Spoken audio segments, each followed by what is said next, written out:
go online, ain't nobody safe. Like, hey, see me face to face, probably want an autograph and brag about it for days. Like, hey, biting my tongue, you want your 50 minutes, boy, but I ain't the one. Like, hey, we don't get along, but I ain't making you famous saying your name in the song. Like, let them talk trash, I won't pop back, cause they want that. Type in all caps and it's all cap, fall back. I get called back, no response track, put the bong back, suck my ball sack, probably want that, ew. I got some voices inside of my head, and the things that they tell me keep steering me wrong. There are some things that I wish I forget, but the fact is those things that are making me strong. I ain't been patiently waiting for something to break, but I feel like it's taking too long. But looking for love, I can't find it myself, and I swear that it's only been causing me harm. Down at the bottom, still feel like I got it, cause I know it's always the dark before dawn. Can't stop the rain when you know that it's coming, but sometimes you find that you weather the storm. They try to stop me, I watch as they hate it, created my anger, I built on my arms. I love when they doubt me, I wish they could stop me, but fuck everybody, I prove them all wrong. See, trauma's a daily routine in my life, but the humor and pain, hope you laugh when I'm gone. Be friends with the monsters I see every night. Hey guys, what's up? That was awesome. That intro was awesome. You like it? I'm getting so good at these. I almost wanted to post on my Instagram. That shit was fire. I will send it to you. We'll send it to you so people can come back and watch it. Yeah. Hell yeah, that was fire. Yeah. Dude, that's all her. I literally wish somebody would just pay me to make videos like that. Like shit, it might have. Shit, you might have just found your first client. That's crazy. Hey, I'm always available. Yeah. I love She's so good at that stuff too. Well, and I can tell. Shit. Yeah. And I just love to do it. I mean, I love editing and making stuff out of nothing is just the best thing ever. I don't even want to be in the video. Like, I actually, like, I think it would be dope to try and film a music video. I have no idea what I'm doing, but I think I could figure it out. Like, it's an ADHD shit, superpower. based on that, I'm pretty sure you could pretty quickly. So, but yeah, that's the goal. So she's self-taught, all of it. Like, she just learn. Not me. You get into any of the techie stuff. Like I always tell everybody, I'm lucky I can hit play. You need a free. Yeah, see, I'm like Carol. We just smoke. We ain't worried about. We ain't worried about the technical shit. We get confused. Yeah. I'm like lighter. Fuck this shit. Yeah. I'm like, I'll reach out to Jimmy. It's fine. You got. I got it. Because it's just not for. It's not for Carol. So, everybody in the chat, welcome. And I'd like to welcome SMG Jimmy to the channel. Thank you for having me. Yes, so excited that you're here. Mm-hmm. So, just so everybody knows, how we were introduced to Jimmy is actually at the Redneck Rave. He was at the rave. Look at that, popping up. There's me looking like, man, I'm hot. Oh my God. We both, dude, it's so hot. 10 degrees here in West Virginia right now. I'm dying. It was so hot. Well, we're just all like trying to get service up on the hill. Yes. I'm running to people's tents. Hey, you guys got a fan? Yeah. We got in Triple T's truck. Yeah, we got Triple T's truck. Right? AC, which is how we found out about you. Yeah, it's how I think I spent about an hour and a half in Triple T's truck. Yes, we were all in Triple T's truck. He played us a song of yours, and we were like, "Who the hell is this?" And he was like, "This is SMG Jimmy." And I was like, "I've never heard of him." And he was like, "Hold on a minute." And that's when he called you over to the truck. And then that's how he actually told me his whole story about, all the military actions and stuff like that he was involved in. And, we kind of broke down a song together and kind of developed a song for soldiers together. I'm not a soldier. I don't, I'm not sitting there false flagging or nothing like that. It was just, I just wanted to support my homies. So we did something dope together. I think it's going to be really cool coming out soon. Oh, I love that so much. Yes. Yeah. I come from, I think we both do, but I have a lot of military in my family, my history. My brother served in Afghanistan in the Air Force. My uncle and my grandfather were both Navy. My grandfather also went in the Army, and then my dad was in Vietnam in the Army. So. Yeah, I have the utmost respect for that. My grandfather was a full bird colonel in the Army, so I grew up military brat. My dad was in the Army, so my uncle was in the Army until he got kicked out for making a bomb. Oh, I mean, well, yeah, yeah. But both my grandparents, they were both in World War II, and one of them fought in the Korean War as well. And my grandfather as well. Yeah, both of those. Yeah, so my grandfather was actually on the ship that was at Normandy when. Oh wow. His job was on the ship, so he, made it. Yeah, back. my one grandfather was in the Air Force, and he was on the B-2 bombers, and he was the guy that Oh, that's dropped so the cool. bombs. And there was a crazy story where he actually sank like one of the German battleships that they had in the Navy with one of the bombs he dropped. You know, it sounds, sounds epic, but in reality, that bothered him for a long time. You know what I mean? Yeah, I think it would definitely have to. That happened. So I was when speaking of stuff like that, my dad. I was watching Forrest Gump, and one of the scenes, like with all the bombs, I was like, wow, like this, just the way they did it in the movie. I was like, it looked really pretty, like the night sky. And my dad was like, it's not pretty when you're there, and I was like, I bet not. Sorry. Yeah, no I, said. you know, like I No. spoke out of turn because That was my grandfather was Saving Private Ryan. He saw Saving Private Ryan and he was like, nope, no. We were like 30 minutes into the movie because I went and saw it with him. We were like 30 minutes into the movie. He's like, I can't do this. We got to get out of here. yep, I was like, understood. Damn. Yeah. Yeah, understood. absolutely, absolutely. Okay. Well, Yeah. well, what we're here for? Oh, I can finish talking about Jimmy real quick and how I Yes. found Well, Jimmy. and yeah. So back to finding Jimmy at the rave. Yes. Oh, sorry. Oh no, yeah. No, it's I'm okay. ADD as fuck. I'll talk about all sorts of shit. Sorry. So is she. It's purple squirrels all day So long. I feel Yeah, that I'm gonna have to reel it in. I got it. So no, just so after the rave, I actually just started listening to like a bunch of different songs. And Bad reactor. Bad. I know. I couldn't help it. But I didn't know this. She Okay, so didn't know. I'm holding off on listening to anything, even though I want to, because I know you have a song with Savannah Dexter. I think I saw Bravo, the Jelly Roll song. All this I've been waiting to do reactions to, and this biatch is over here just willy nilly on iTunes, just going ham. I love it. Yeah. Good job, Carol. Thanks. Got you, Jimmy. That's also why I was like, okay, well, we're gonna have to throw in some videos in here because I am tired of waiting. Yeah, 'cause Shit. she didn't get to see some of them, and I was like, "Oh, you haven't heard Angels yet? What do you mean?" And then, yeah, I was like, "Sorry." Yeah, but Uh-oh, I think I lost you first. Okay. oh yeah, there we go. There you are. I'm like, was it us? Was it you?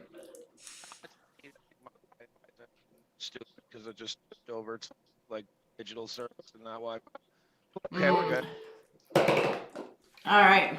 Of course, I can't see the chat at all because I don't have glasses on my Oh yeah, face. sorry. It's okay. It's all right. Oh, here we go. Let's see. What we got? My grandpa fought in the Korean War, then became a pilot for United. Oh, and Oh, hey JT, what's up? Anyways, I see Oh, you. yeah, video real. Is this your significant other or my baby's hot? I'm assuming that person is talking about you. I am so sorry. Hang on one Oh, second. okay. No problem. Probably got a call notification. It's a Tom thing. No, I think happens it's to that. Tom. I think it's that.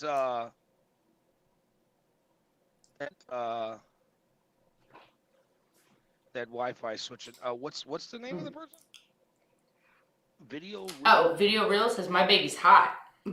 That I was like, not my significant other, but I appreciate you, video. Real. hey, hey, look at that. Mm-hmm. Right? But it said the repercussions are deep, but we still serve to breathe. I thought I'm that not was pretty deep too. I'm not but sure if I know. yeah, so I don't know who that is, but I mean, I'm assuming they think Salute. Don't, you're hot. Salute. Appreciate you. Thank you for the ego boost. It's definitely not her husband. That's definitely not my boyfriend. So, but hey, the love. We're here for the love. That's what it's all about. It's all about love. All right. Can you hear us okay, Jimmy? Oh, I can't. Oh, there we There go. you go. Oh, Uh-oh, we we lost lost him. hang tight. He'll be back. Yep. How's everyone doing out there? Video real, are you just like a huge Jimmy fan, or who's your baby, and so we know who's hot? Yeah.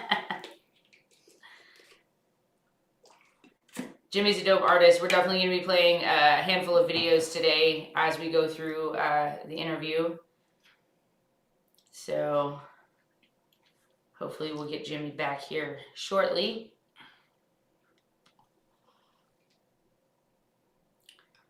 JT, how you doing? Vicky Smith, what's up? Hey, Vicky. Jimmy lost connection. He'll be right back. Yep. He's probably like at the rave, like with his like. Right, trying to get fucking service. The struggle is so real. Yeah. You know. I'm gonna have to put my glasses on just so I can see that. Reconnecting data. One moment, he'll be back.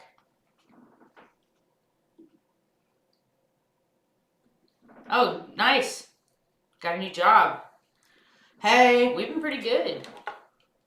We've been pretty good. JT, you have to text me and let me know what you're doing now. All right. Glasses on. I like your glasses. I think they're cute. These are different ones. These aren't the ones I usually wear. So since we were just, well, wait for him to come. Oh, wait, he's right there. Ha! Yeah. There we go. Oh, I'm so sorry. This internet's acting real weird right now. I apologize. That's all right. Should be good now. Hopefully it's not no weird shit now again. I apologize. I didn't hear what you guys were saying. Sorry, I apologize. No, it's okay. I I don't even know where we. Yeah, she don't know. We don't know where we left off. It's okay. Fair enough. Yeah. It is okay. Salute to the chatter though. Much love. Heck yeah. All right. Yep, we got Vicky Smith in the house. Okay, so we'll start with Shout out Victoria Smith. I hope you get better soon. I hope your recovery is going well. Oh no, I didn't know anything was going on with Vicky. Vicky messaged me. I think she had a surgery last week. Okay. So, oh well, well wishes for a swift recovery, Vicky. Exactly. Yeah. Hope it was good. Hope it's surgery is always scary. I feel like. No matter what it is. Yeah. No matter what. But I'll tell you, being put under anesthesia, that's the best sleep I ever had. You're not wrong. I was so scared of it too. Yeah. Like they're like, well, if you smoke weed, you're gonna wake up during your surgery, and I was like, what? That's a problem for me. I was like, that's so funny. Yeah, but no, I went great. I ended up Holy loving shit! it. Could you imagine? Apparently, it happened to my brother. My brother apparently woke up in the middle of his back surgery. Does he remember it? Yeah, he like remembers waking up and everything. Oh shit! The anesthesiologist was probably like, "Fuck, hold on." Yeah. Yeah, they ended up just putting him right back to sleep apparently. But like, yeah. Mm-hmm. Dude, that anesthesiologist should have break for sure. It's like somebody at the morgue and they're like trying to do an autopsy and all of a sudden that person just sits right up. Yeah, I'd be like, apparently, like it can really go bad if it's like if you wake up and you have one of those breathing tubes in. That can be like you can choke. Yeah, that can be a real problem apparently.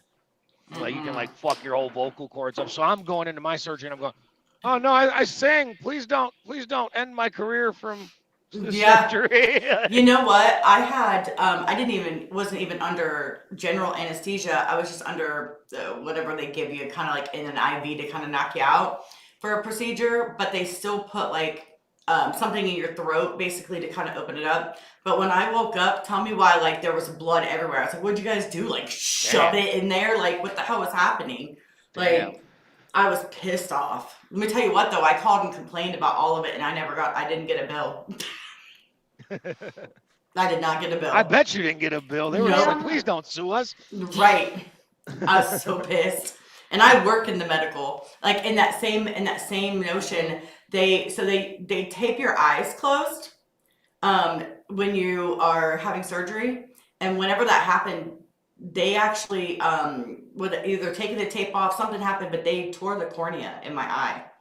And so, yeah, it was the same surgery, same procedure. Yeah, that sounds like you need a new doctor, homie. Yeah, for real. Yeah. It's that hospital system. Oh. What happened?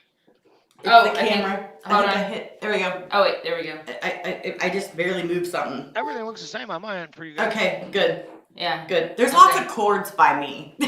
Lots and lots of cords. So if I move just wrong, I hit something and then understood. I could take out the whole thing.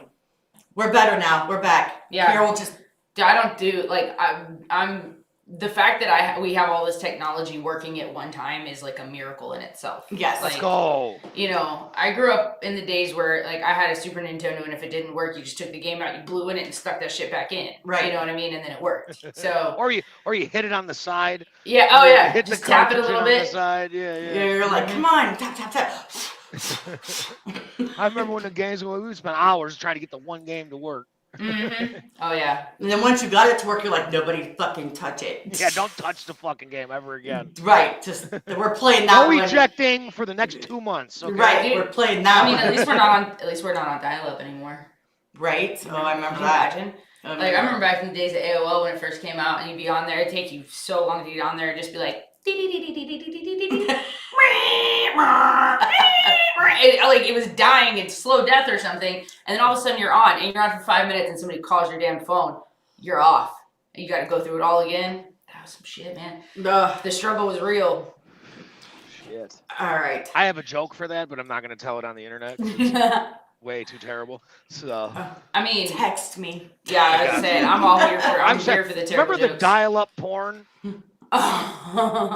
When you were a kid, when you were a young kid, and you had to use dial-up porn. Okay, young men are gonna understand this. Okay, you used to have to get the pictures with the titties at the top, so it would be like coming in line by line. You know what I mean? Oh my god, that's so funny.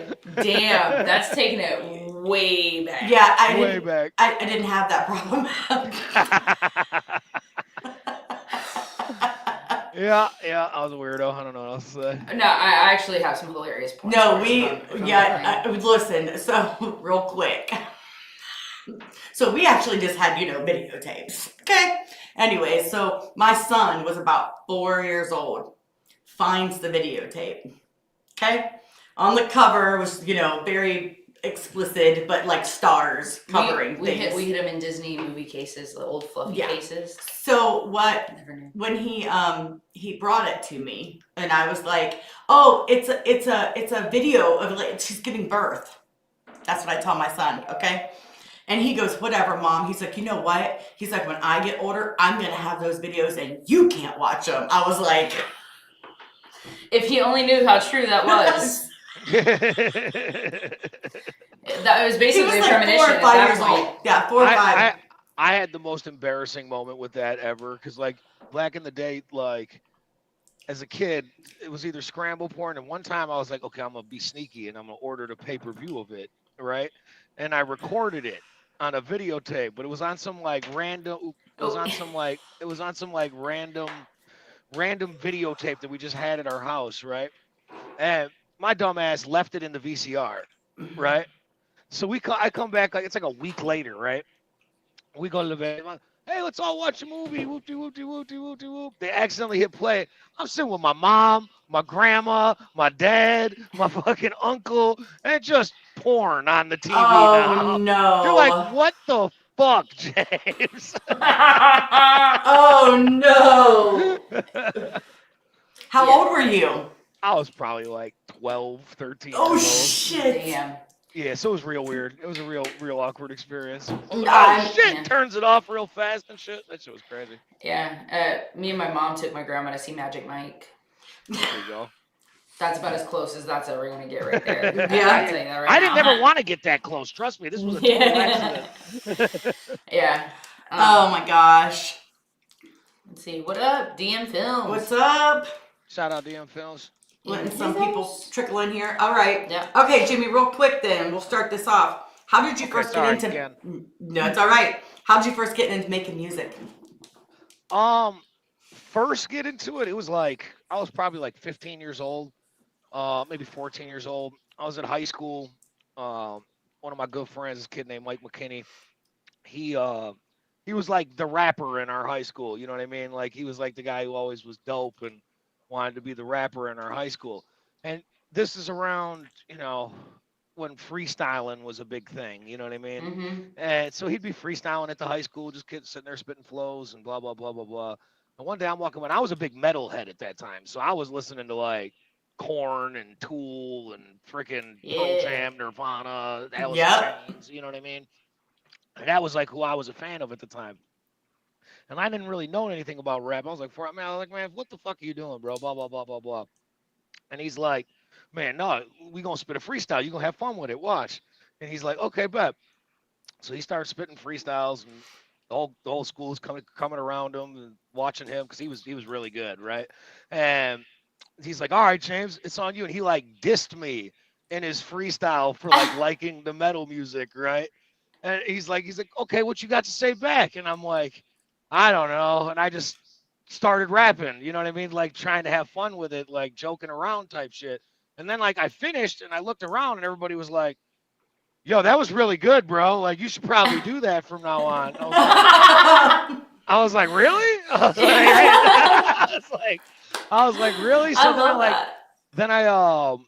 I went to the store and I bought 2 CDs. They were rap CDs at that time. And I bought Tupac's Greatest Hits and I bought DMX It's Dark and Hell is Hot. Ooh, And DMX. to this day, I will still stand on those are my 2 favorite rappers of all time. Like I fell in love with it and just immersed myself in it, became a battle rapper for like 5, 6 years. Was out in Wow. Nice. California doing all the battle rap stuff with like the King of the Dot, Grind Time. At the time, it was Ooh, Grind nice. Time Yeah. guys. Like I used to, I've been on stage battling with Disaster. Everybody knows, like all those guys when I was real young. Wow. That's so Yeah, cool. and after after doing that, I kind of, I was a troublemaker, so I kind of fell into the streets for a long time, and kind of was just that guy for like a decade, just being like, yo, I battle rap. I was writing music behind the scenes for other artists, but I never was doing anything myself. Time goes on, I get into my 30s. Uh, some of my troublemaker friends ended up doing right. They one of them had a kid and changed his whole life, started this construction company and did really well with it. And he was like, bro, we're gonna start a label and we're gonna get the whole gang together. We're gonna just SMG was who we were to begin with. So he's like, all right, we're gonna, start the SMG thing up. And I'm like, all right, bet. We did that. Um, we got an artist named Too Clean and an artist named Magic. We did a DJ drama. I was like behind the scenes working for him, like trying to help promote him and stuff like that, and just in the studio helping him get through making songs and all that shit. And so we did a DJ drama, Gangster Grills mixtape with Too Clean, and then Tory Lanez jumped on a feature for Magic. So we spent like a year, promoting that stuff. Well, in that time frame, I was in the studio with those guys. So I just kind of had those days where it was just me in there and I would just cook up some songs. You know what I mean? Right. I made some songs and whoop de whoop de whoop. One day this guy comes into the studio, kind of off his rocker type guy. You know what I mean? And he's like, hey man, say man, what's going on, SMT? I'm like, what's up, bro? He's like, I heard that record you making in the studio right now. I really like it. I was like, well, thanks, man. I really appreciate it. And he's like, man, I got this guy. You probably don't know who he is, but I got this guy. His name's Jelly Roll, and I'm gonna take your song to him, see if he wants to do the song. I was like, I don't know who that is, but cool, take that shit. Yeah, whatever. You know what I mean? 'Cause I'm from Chicago, so it was like I was in the street rapping shit at that point in time. You know what I mean? And he took it, disappeared. I didn't think twice about it. Right. Like I was just like, yeah, some guy asked me for my song. I gave him my song. I didn't have any music. I wasn't an artist. I was just making music for fun. And 2 weeks later, I get a phone call. Hello? What's up, man? This is Jelly Roll. Oh shit. What's up, dog? And then like, he was like, I want to jump on the record that your boy sent me and a really good record and whoop whoop. And, we worked out the business side of it. And then he showed love. He spent like 2, 3 weeks on the phone with me. This is during COVID. So he spent like 2, 3 weeks every night on the phone with me, like kind of coaching me on what I needed to do and how I needed to get to where I was trying to go as an artist. And I was like, bro, I'm not even really trying to be an artist. And he's like, bro, you got some smoke, bro. You gotta do this. And I was like, oh, okay, bet. And he kind of, I'm not even gonna lie, he basically turned me into an artist with that. Like my first record that I had recorded and done ready to go was actually the Jelly Roll record. I dropped the Dipped in Blood record first. But Okay. the first record I ever had was the Jelly Roll feature. And this is like after Save Me. Wow. So I'm like, thank you, God. You know what Yes. I mean? That's It's like, crazy. yeah, That's type awesome. shit. Yeah, so like, yeah, that's kind of how I got kicked off as being an actual artist. I dropped the Dipped in Blood record, then I dropped Angel. Then I met this guy, Big Buzz, who, homie for life type shit at this point. But Yeah. he got me to Struggle, homie for life at this point as well. And Struggle gave me a feature. So I was just the We do a luckiest feature kid. with Struggle? Yep. Yeah. I was So like, I saw it. I on didn't see here. that one. It's called Outlaw. It's just me singing and Buzz and Struggle rapping. It's a dope ass track though. But it was crazy because it was like before I was even dropping music or planning to be an artist, I had a Struggle Jennings and a Jelly Roll feature. You know what I mean? Wow. So, Yeah, right there. Okay, yeah, that one I haven't heard. That one I Finally. haven't Outlaw. heard. I just sing on the hook, but it's a dope ass record. Struggle. I think it's one of Struggle's best verses he's ever spit, to be honest with you. Oh, well, no, I we'll think react that, to That's saying later. something. yeah, I think that I did. Struggle's a monster, but he went I love crazy Struggle. on that track. Buzz went crazy on it as well. It's a good record to be. A lot of people didn't see my shit because, like I said, I wasn't like an artist that was out here trying to get big.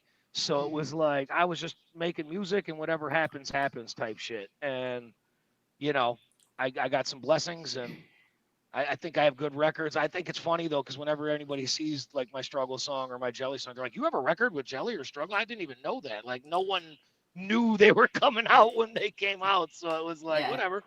But yeah, it's been great. And that's kind of how I got kicked off. And then from there, I've just been an artist ever since. I linked with a guy named AQ Run It Back.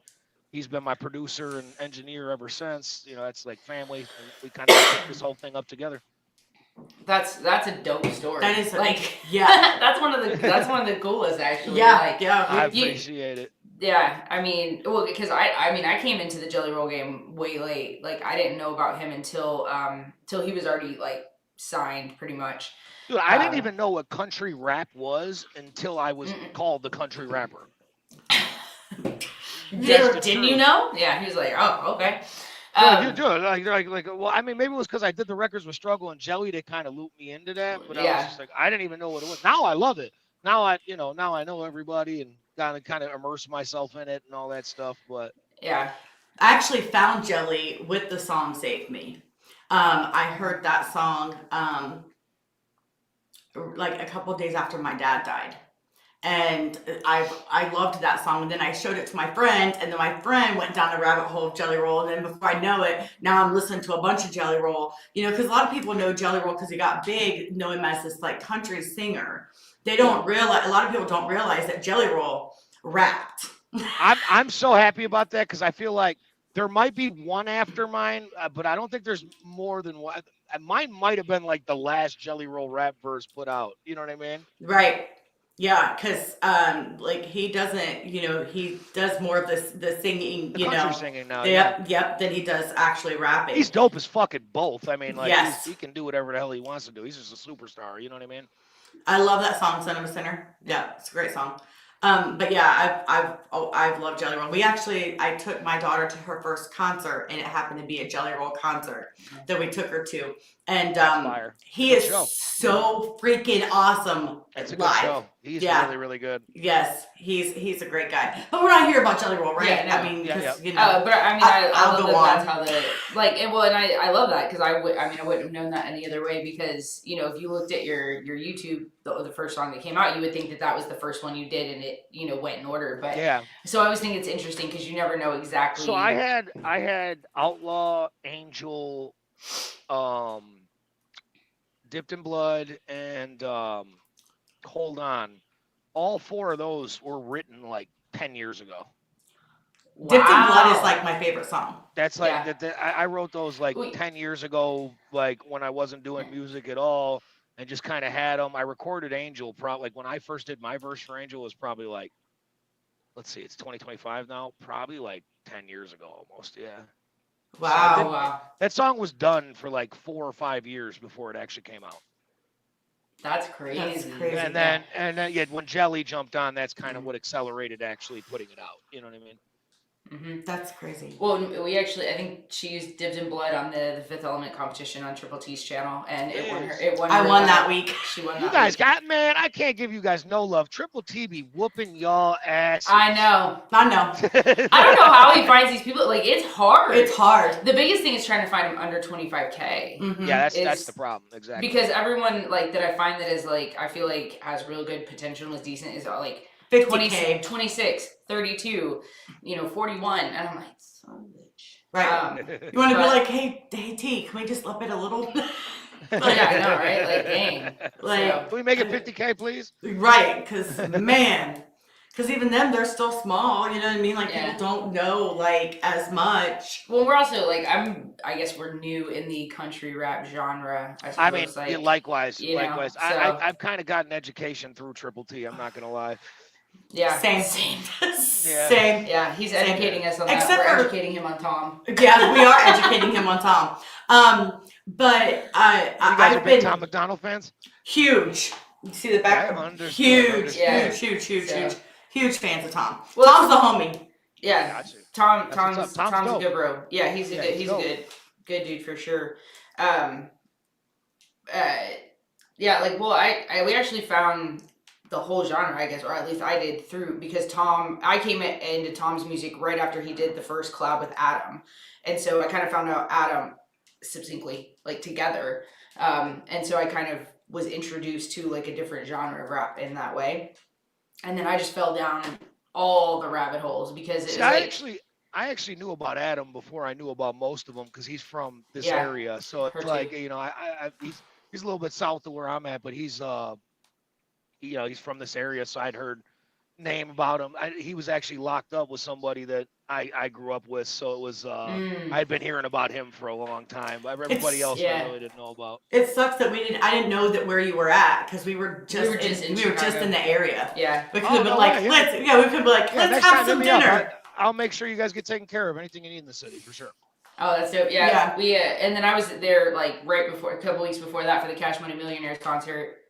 There's one tonight, I believe. I think there's a Lil Wayne concert tonight that he's coming out here for. Yeah. Damn it! I was supposed to go. I didn't go. I chose 9 Inch Nails instead. I went to 9 Inch Nails on Wednesday. It was fucking epic. Oh, you have someone we can check out? Look, someone's trying to help us win the fifth element. Everybody's trying to get Triple T out of here, bro. Just send it to us, okay? Yeah. Kentucky sweetheart. Just hit me up. DM me. For Triple real, T over there like Thanos right now. Yeah, right? The fuck? I get so mad at T. I'm like, look, during the fifth element, we are not friends. We're friends afterwards. We're friends beforehand. Yeah. But we are not friends during. I love Triple T, but I can't see him flex on y'all like this anymore. Right. We need some shit. I swear it's a conspiracy. It is. I Somehow swear. he's cheating. I'm like, he's cheating somehow. I'm like, how do you know? I'm like, how do we know we need to look up your people first. We need to see their account, okay? Because I don't believe you. Because where the hell are you finding them? Because we can't find them. He finds all of them, dude. He finds all of them. He knows everything. He found me. He pulled me out of obscurity. I can't even front. Yeah, I love him. Somebody said something about that. But how we met Tim, actually, me and him like went at it head to head. Like when Ryan first went at Tom at the beginning of last year of 2024, like the shower video. I was on with this other. That there was a shower video. Yeah. Where he was in the shower. I can't remember who just. I don't know about the whole Tom. Him. Okay. Well, it was I'm just. not educated on. It was only. Well, he was really going after Adam. So he was kind of going at people that Adam was friends with. But Tom had just released his song with Ben Shapiro called Facts, and that was in February of last year. He was cloud chasing. Yeah. So and literally a week later, he is like in the shower and he's like. Tom McDonald, I'm coming for you. And then I'm going to come for anybody who thinks that they can't be beat or whatever the fuck he said. And then... he's lucky that Tom put down dissing. Like, Tom don't diss. Nah, he ain't. He would have been way better in a battle with Tom than having Target destroy his ass. Yo, I mean, he got destroyed by everybody at this Target body bagged him, though. Listen, that's the first time I ever heard Target. Yeah, it's still probably my favorite. Don't get me wrong, Simple went crazy on him, Adam went crazy on him. All of them did. They all did, but Target Shang Tsung that dude. He stole his soul. Oh, for real. It was... Ryan's probably lucky he didn't try and answer that, honestly. He was never going to. Why would he? What's he going to? He ain't coming. And that was my intro into Target too. Because I was like, I literally didn't know who anybody was at this point, and somebody's like, somebody else dissed Ryan. And I was like, somebody else dissed Ryan? Who? What's going on now? And shit hit the fan. I was like, who the? See, what's so funny is I used to be a big Ryan supporter. So I liked Ryan, I liked Adam, I liked Struggle, I liked Tom, all these independent artists, that's what I listened to. And then the first time, so when we say we're Tom McDonald fans, we mean like die hard, to the core, like cut you off like at your knees, like Don't you ever say nope. nothing about my boy type shit. Gotcha. Yes, yes. Well, we have it's okay to disagree though. We have a It's little a good bit thing of I don't like a hate him, person. because otherwise, Yeah. I'm big mouth. I be talking shit. No, yeah, no, it's like I don't expect everybody to like who we like or like his music or Correct. whatever. But I it's think more he's like dope as fuck. I'll be real about it. Yeah. I'll be real about it. I think he was unbelievable, especially for his timing and what he was doing. He was Yeah. ahead of the curve on political rap. I think he represents what political rap is right now. I don't think there's like Yeah. if you think of political rap, you think of Tom McDonald. I think everybody else Absolutely. that's doing it is just copying him. You Yeah. know what I mean? But sounds familiar. I'm Sounds not like gonna- God mode. I'm not gonna front. I'm not gonna front though. Like now that the election's over, it's hard to get into it as much right now. Yeah. Yeah, it is, and it depends on what it is because a lot of people do pigeonhole Tom into that Yeah. like political rap Well, I think he realm. pigeonholed himself into that. I'm not A little gonna bit, deny yeah.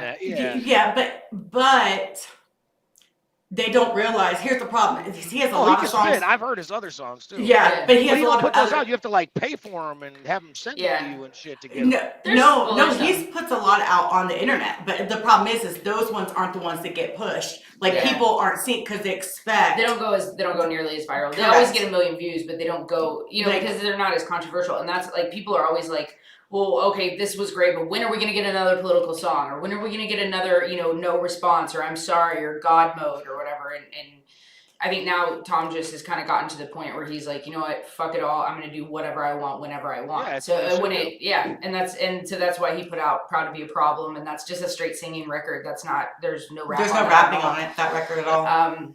Funny enough, Yeah. there's some political joints on there, but it's also just like him expressing himself, being like free to create whatever he felt at that moment, which I think is when the best music is honestly made. I agree. I think it's got to be definitely tough, especially as artists get bigger, to like keep trying to put out something that you think your fans are going to love. You know what I mean? And then the kind of disappointment when they don't like what you put out, or or they are like, well, this is great, but I would rather have this. That's gotta be My shit's so frustrating. all over the place where it's like most people don't even know that I rap. They're like, "Oh, you're sing," or they think I'm a rapper and don't sing. It's crazy. Yeah, I love the fact that you can do both. And that leads Thank to you, I appreciate that's a segue Yeah. into what I was just getting ready to ask you. Yeah. So, like one of the things that to me that stands out is the ability to do both, right? Mhm. You can rap and you sing. You sing beautifully, by the way. Yeah. I appreciate that. But is there a way, like, do you balance that artistry, or is it just going to be I'll be feel? honest. What happened was I spent my whole life rapping, and the singing thing kind of happened when I met AQ. He kind of helped me find the pocket for my vocals that I needed to be in, and helped me like understand my voice.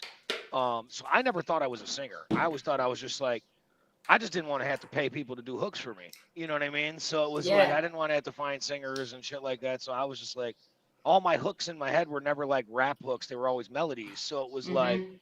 I always, I just needed to figure out a way to get these songs made. So Yeah. I No, just figured I just started absolutely. singing, and then I kept rapping, and then as I sing, I kind of liked what I was doing. So I kind of went too far to the singing realm, I think, for a minute. And I just like for like a year straight, all the music that was in my head was all just me singing. You know what I Yeah. mean? I'm finally getting to the point where it's like I'm balancing them both. I like to try and do both in most records, but Mhm. I sing these hooks, and then most of the time people just end up jumping on them before I end up being able to get a verse done. So it's crazy. Yeah, and that my favorite are like I love rap verses because I love I love the intricacy of rap and like Yeah, me someone too. who especially who has like somebody who has a really good pen who can rhyme not just like lyrical miracle style but like who can like say something profound and make it rhyme at the same time like that. I agree. Like my whole Um, thing was I was never amazing. like I was never like the double entendre metaphor punchline guy. I was more of a Yeah. storyteller rapper. So like Mhm. all Uh-huh. my shit's always gonna be like rap to try and connect to emotions and tell a story. And that's what I through it. love. You know what That's I mean? like my favorite. All of my favorite like Tom songs, for instance, are either about mental health or like sobriety or just like something that is just very meaningful that I connect to because I connect through music. I have trouble like expressing my emotions a lot of time or what I'm feeling, but like sometimes music can say what I feel better than I can myself. Yeah. So I hear that. I mean, I look at music as therapy for me. Like I said, my Yeah. goal in the beginning wasn't to get rich and famous. I just love making music, man. Like I just like doing it. So it's yeah, You know, it's I just like some shit that's gonna speak to the soul. I feel the exact same way.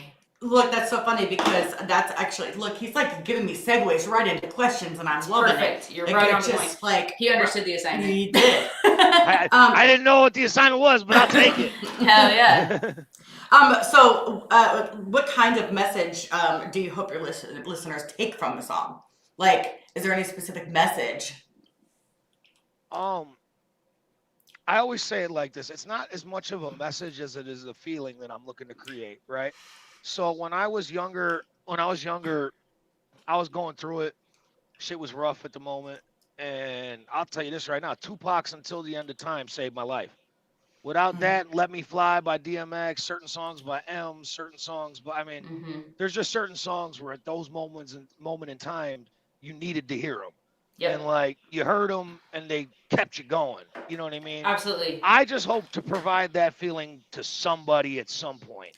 Mm-hmm. I don't, my message is always each song kind of has a different message for me. I'm always trying to speak on an emotional topic, but that's what my overall goal is for sure. Just to do that for somebody someday. You know what I Yeah. mean? I definitely think that comes out in the music though, because I feel like that's why I was instantly like connected to the music, is because it's something that I can relate to and something that speaks to me like on a personal level, right? It's not just, I mean, I like a good ass shaking, booty shaking song or a fuck you song or whatever the case may be as We much all as the do. next The person. music is great. Yeah. But on a day-to-day basis, like I struggle with mental health a lot. It's a Yeah. constant battle for me. Been through the whole therapy thing and all of that, but like music is just one of those things, like you said, it's therapy for you. You make the music and that's therapeutic for you, and you put it out. Now it's my therapy, and it's Yep. just such a symbiotic relationship, which is why I love music so much. And but I love getting to know the artist more on a personal level, because then I feel like I can connect to the music better too, especially new songs that come out. You're like, oh, I remember he's talking about that one time. I remember heard him talking about that. It's like, and Yeah. then it makes it real. You know what I mean? And Yeah. I think that's what's missing in mainstream music, and why I don't listen to it at all is because of that. I mean, to circle back, I'm trying to think. So like the message I'm trying to say, I guess like I don't know, I was a real troublemaker growing up. You know what I mean? Like Mm-hmm. I had all sorts of fucking criminal activity going on around me when I was a kid. You know what I mean? And all the way up through my 20s and early 30s, to be honest with you. And it was, I guess the overall message is no matter how fucked up the situation you find yourself in, you can get out of it and you can change it around and you can fucking do what you want to do and be who you want to be, no matter how fucked up you are. Because I Mm-hmm. mean, I there were love times that. I was hiding in Miami at one point in a hotel room under no name with no credit cards. Motherfuckers was coming to kill me. You know what I mean? Ugh. Like it's Yeah, that's now crazy. I'm shit in a big house and in a gazebo talking to y'all. You know what I mean? Yeah. Yeah, I love that. And I love that for you. Mm-hmm. No, absolutely, yeah. Me too. Shit, it's a Yeah. lot better. I'll tell you that. Yeah. That's I'll tell you right. that. Me That's a too. I lot love less that for me. stressful. I'm not gonna God, lie. we love that for you. We love that for We ain't you. got time. Ain't nobody got time for that. No, That's too much stress right there. Yeah, you right? know what I mean? Yeah, I spent 20 years looking over my shoulder, so it's one of those things where it's, you know, Yeah. that can't be a good life. I Yeah. mean, it was entertaining. I'm not gonna front. It's been an entertaining life. I did some wild shit, but at the same time, I can say that now that it's over. You know what I'm Right. saying? Like now that it's Yeah. over, now that I ain't in that situation no more. At the time, that shit was not fun.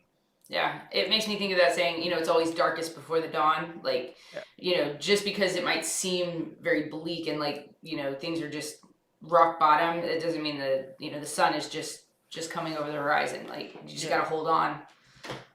If you Well, could, to me, it's just about keep going, keep pushing. Yeah. Don't fucking no, all this victimhood shit that's out there nowadays. Don't play the victim. Whatever the fuck happened to you, it Mm-hmm. fucking sucks. I'm sorry it happened to you. Keep pushing though. Yeah. I actually have a well, I don't know where you can see it. It's a tattoo right there. Yeah, It says "See you tomorrow," because I always promise for me that means um, no matter how bad it gets, like I'm never gonna let my mental health or anything that makes me feel bad in that moment defeat me. I will always see you tomorrow, and yeah, it's just gonna be a new day, right? yeah. Keep pushing. Exactly. Yeah. So I shut down for a little bit usually, but then, you know, I'll come around. We all do but, though. We all have our Mhm. we all have our days. We all have our weeks. We all have our Yeah. years. You know what I mean? Like where it's shit's tough and you got to Yeah. get through it. But that's the point. Like we go through it, and then eventually one day you're gonna wake up and go, "Hey, I'm still here. I'm not dead yet. So what am I gonna do?"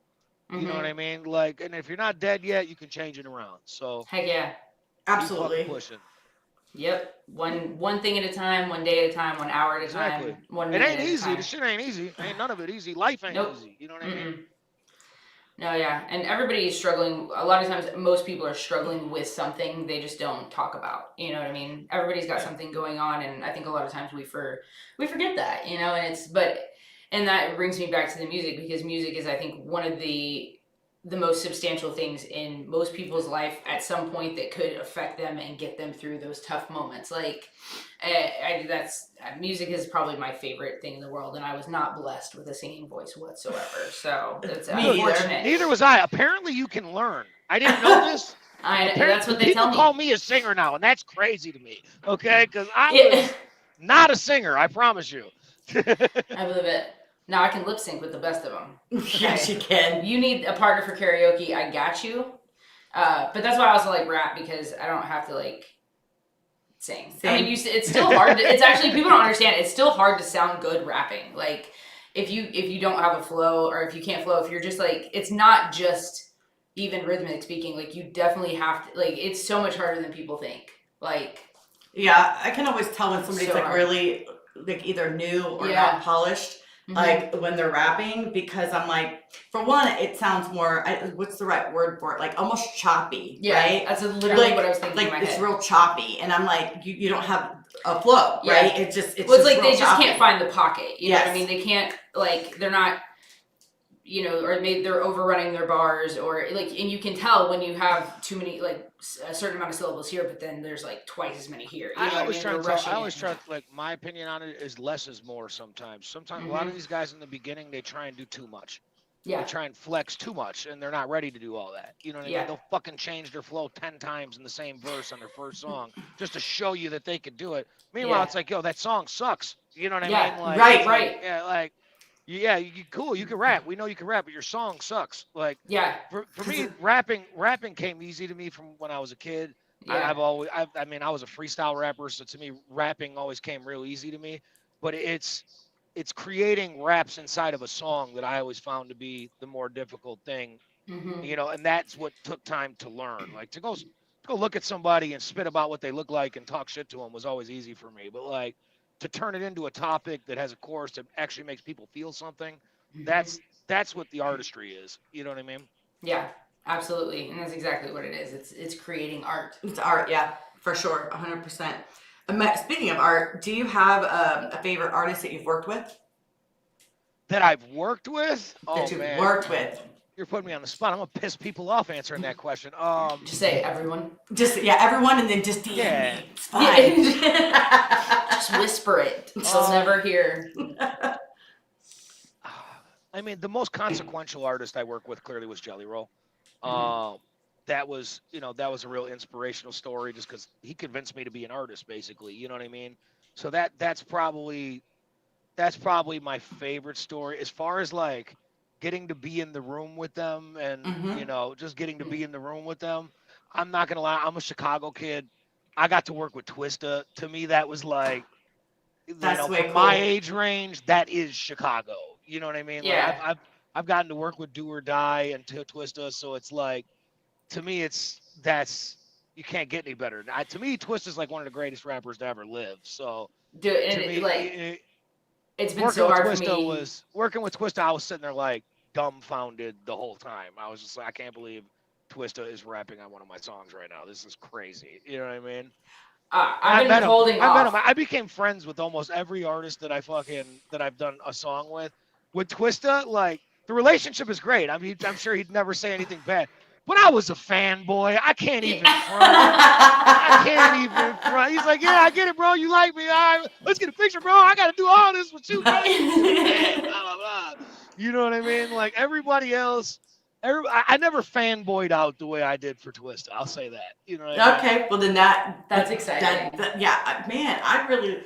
Jimmy, I could talk to you all damn day. Dude, well, I've had my eyes on that one, and again, like I said, I haven't listened to anything because I try and save it for reactions. Well, I'm the most proud of this But- fact is that I'm the most proud of the fact that I have something unique with Twista too. It's not something like he's ever done before. I have a straight country record with Twista.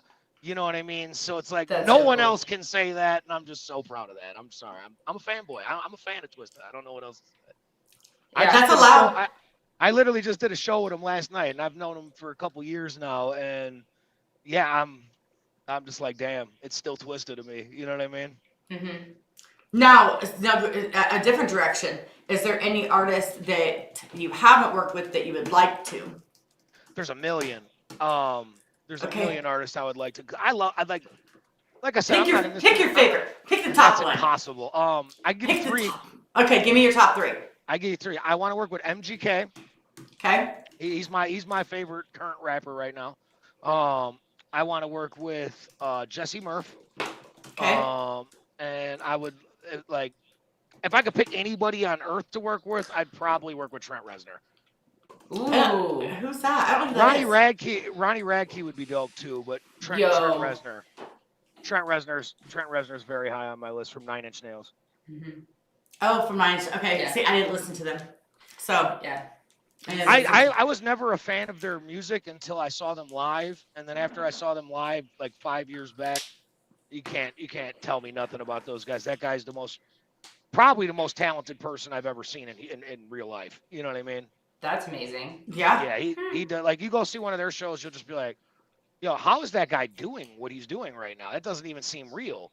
You know what I mean? Yeah, that's actually I saw Falling in Reverse last February. That's Ronnie's like the new Trent Reznor to me. You know what I mean? Yeah. Like Trent Reznor's from the 90s. He's the reincarnation to me. I saw he did that song with Marilyn Manson. That is like to me, that's the best song of the decade. You know what I mean? Like that was a good song. That was because I'm not a big Manson fan, but it was all right. I love Manson. Yeah. I absolutely. Yeah, Manson to me is the greatest rock writer ever. As far as like pen with words and stuff like that, no one can touch him. He's actually a really good actor too. Yeah, I loved him in Okay, He's he's on your side. Can you hear my chapstick? Oh yeah. If you guys keep seeing me look around, it's because I was looking for She chapped. my chapstick. Yeah. Sorry. No, well, and Ronnie Radke is just so good live. He's like, so good. When he does the alternate endings to Watch the World Burn, that shit live, it was like one of the most incredible things I've ever seen. I believe it. I think what he did on that "God Is a Weapon" song, to see that live would be insane because the vocal harmonies on that song are just. I don't think I've ever even heard anything like that, to be honest with you. No, yeah. It was at the end of Prequel, that other song he put out, there was like rapping and then it's kind of like big at the end, very similar to kind of a different song I can't think of the other one he did, but there's a million people crazy. I would love to work with though. It's not even that's just off the top. Amy Lee from Evanescence would be incredible. Ooh. Oh yeah, That would be absolutely incredible. As far as rappers are concerned, Big X, The Plug. How cool would that be? That'd be You know dope. what I mean? Like all these people that I'm never gonna be able to work with, but I would love to. you're like I'd love to do it, but Shoot. I'd love to do it. If you're asking if I'm picking anybody, you know what I mean? right. Hey chat, start tagging Do a those track people in with the Madonna just for the fuck of it, you know what I mean? He's I mean, like, just why cause, not? Shit. just cause I said I fucking did it. Yeah, you know what I mean? Yeah. No. That- yeah, Hey, I feel I was a fan of Madonna growing up. Me so. too. Me too. I was a fan big I of really she wasn't, but shit, it's fucking Madonna. You know what I mean? It's like if Britney Spears wants to jump in, she's not gonna do it. It's fucking Britney Spears. You better do it. right. Right. Like you're gonna say no. Yeah, like no. Yeah. No, I saw her on the video throwing around those knives. I wouldn't say no. It's dangerous. She said I'm I'd not say telling no. her no at all. Just kind of want her. I don't want her to take it the wrong way. Shit. Yeah. She get those crazy eyes. She might cut your hair off. She did. You never know these days, man. That's so funny. Actually, above everybody and above every single person that I just named, Jewel. Jewel's my favorite Ooh. singer. I Jewel's love amazing. her. I seen her in Jewel's my concert favorite too. singer all the time. I love Jewel. I saw her in concert. Gosh, 20 years ago. That would be dope. Yeah. I'm She going was way back with it. My bad, but yeah, no, that's okay. I saw those are her my in favorites. concert You know what I mean? with Rob Thomas from Matchbox. What is it? Matchbox 20. 20. Yeah, yeah. We went to their concert and Jewel was there, and then I discovered a new artist named Toby Lightman in that same concert, and I ended up loving Toby Lightman too. So, I yeah, fuck with Matchbox 20 hard yeah. when I was growing up, like in the Yeah, 90s no, and I ain't stuff. fucking with Matchbox 20. I ain't giving you Oh that. yeah, that was the days. It reminds me at the skating rink. I remember like singing that song "Push" or whatever at the skating rink when I was like, Yep, well, no we're love not. for that one for me. You're not feeling Rob Thomas, huh? I love it. No Rob Thomas love for me. I mean, it's not on any playlist I have, but that makes me think of a particular time in my life. I actually That's don't what think it is. I don't Yeah. think I have them in my phone either. I mean, if the song came on, I probably would know the words. Like, the radio hits anyway. Like, I never owned a CD or anything. But I was also, like, into, I loved Savage Garden when I was in, like, junior high. So, I mean. Nope, not going on that one either. Yeah. And my musical tastes have been everywhere. I listen to everything from That's Tupac. like the super soft rock shit. I can't do all that. Yeah, I've listened to everything in between. I've been to, like I said, Cash Money Millionaires. I've seen Queen. Well, what's left of them. Oh my God, I forgot Eddie Vedder's still alive. Eddie Vedder for sure. Oh shit, yeah. Eddie Vedder for sure. Pearl Jam. I was trying to think of the grunge guys. Like they're all dead, so I was just like assuming that the grunge guys are off the list. But if I could pick anybody from all of time, it would probably be Pac or Kurt Cobain. Ooh, yeah, Kurt Cobain, yeah. Depending on what kind of music you wanted to do. Jam. That song Jeremy was my jam. Oh, I love Pearl Jam. Such a good song. I love all grunge music. That was like my idea with my music when I first started coming in, was like to infuse grunge and rap and be the grunge rapper, and somehow that just put me in the country rap lane. I don't know how that happened, but yeah, I know. I guess I'm white and I'm rapping, so country rap I am. Yeah, I was getting ready to say the same exact thing. That it's your skin color. Yep. Yeah, anybody who's white is now a country rapper apparently. I mean, I am a country rapper technically, twist the song, but yeah, that's not my forte. Yeah. I love the genre. I love everybody in it. I'm not from the country, so it's hard for me to call myself a country rapper. Yeah. Well, it's like somebody asked me, they're like, well, what is country rap? And I was like, I don't know, rapping with the twang. I don't know. Yeah. It's like, Jeff McCool. That's the answer. When people ask you what is country rap, just take a picture and put Jeff McCool there. That is country rap. That's what I'm doing from now on. Yeah, I love that. They talk about pigeonholing people in, right? Yeah, they just want to be like, oh, your skin color, country rapper. Even though you're like, I'll take it. Hey, if it was something that wasn't dope as fuck, I'd be offended. But it's dope as fuck, so I'm not offended. Right, but I can see that. But why not just be a rapper? Like I don't even know what the hell I am, to be honest with you. I couldn't tell you if I'm a rapper or what the hell. I'm just a guy that likes making music. You're an artist. For fun. Yeah, I just put it out for fun. You're an artist. You're just an artist. Yeah. I'll get all bougie with it. I'm an artiste. Thank you. Yeah, he's an artiste. Speaking of being an artiste, let's talk about the rundown. Let's do it. Oh yeah. What was it like being on the rundown? I guess first we'll talk about that, and then we'll go into the. I'll be real. I'm probably the worst guy to ask that question to, because I was just like, hey, they got a bag on this shit. Put my music in that shit. See if I can get the bag. You know what I mean? Like, that's honestly. Yeah. The first season I entered, it was like $2,500, music videos, blah blah. Like the prize was crazy, so I was just like, "Yo, put my shit in there." I didn't even like pick my songs or nothing like that I was putting in there. And the next season, I was like, I didn't win. I was like, who the fuck I lose to? And I got all mad. So the next season, I was like, oh, okay, I'm coming back, right? Yeah. And I was like, and then I took it seriously the next season, and I was doing really well. And then I saw a name, TJ Sanders, and I assumed that he was like, I didn't listen to him, and I just assumed he was trash. I'm not gonna lie. So I sent in like this super singy, like, just try to get through this round record. And fucking TJ Sanders is TJ fucking Sanders, and I didn't fucking know that. So yeah, I got cooked in that round for sure. Yeah. Well. So are you on it this season too, or like a judge, or? I'm a judge now, so judge now on it. Yeah. Okay. Yeah, through doing it that third season or whatever, I I kind of started talking to people, and people kind of just were like, "Yo, you got records with Jelly Roll and Struggle Jenny? Like, how the fuck you got?" I was like, I don't know. I'm just making music, guys. I'm nobody." And they're like, "Oh man, you got to come up on the panel and be a judge." And I was like, "Okay, shit." So I was like, so everybody's like, "You lost the rundown." And I'm always like, "Did I though?" Because I'm now the judge of the rundown. Just saying. Just saying. Longevity. I mean, That's the competitive nature. I'm a super competitive person, so I'm still salty. Fuck you, TJ, for beating me. Let it be known. Fuck you, TJ, for beating me. You did beat me, and it was fair and square, but fuck you. All right. Yeah. No, I love TJ. he was like, and at the end of the day, have a nice day and fuck you. Yeah, right? I respect, but fuck you. Yeah, for real. Yeah, I feel got that. I totally feel that. Yeah, I was I was trying to go back to watch a lot of the episodes, but not all of them are actually on Triple P's thing, or they're, I don't know, they're somewhere. I But there hope was they're like not missing all on there. I episodes. say some wild shit on this show. So, but yeah, I think it's dope that through all of that, that's how we found you, through Tim, like just like the domino effect of it, and then full circle here. I mean, that's just cool. That shit's cool to me, probably because I'm ADHD, but I see patterns in everything. No, Tim's a great guy. Tim, Yeah. Tim helped start promoting me. He's one of the catalysts for the movement that I have right now, and I really appreciate him. And nothing but love for Triple T. Yeah, for shout sure. out Triple T and Yes, Lori. and Lori. Lori's World. Yeah, Yeah. that's actually Lori too.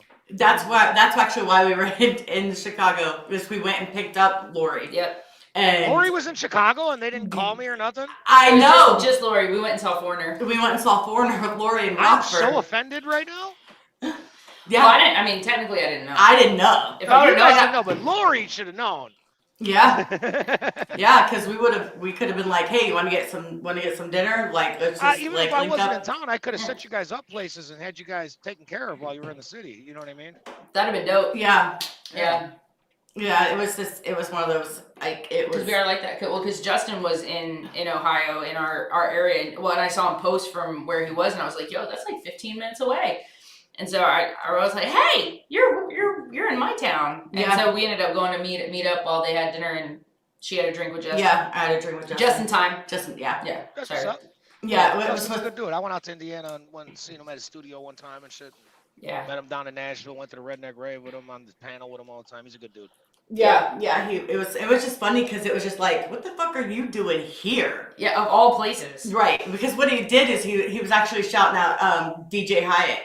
Hyatt? Is it Hyatt? Highlight. That's it. Thank you. I don't know. Highlight's Really know. I love Highlight. Highlight's good. They had that like little back and forth. Yeah, they were like joking like beef back or and whatever. forth. Some of the fans took it real seriously though. Yeah, well, Highlight's part of Jelly's team, so anybody part of Jelly's team is aces in my book. You know what I mean? Yeah, well, he ended up posting something, and she posted, said something back, and he was like, no shit. He was like, how far away are you from, such and such place? And we were like, 15 minutes.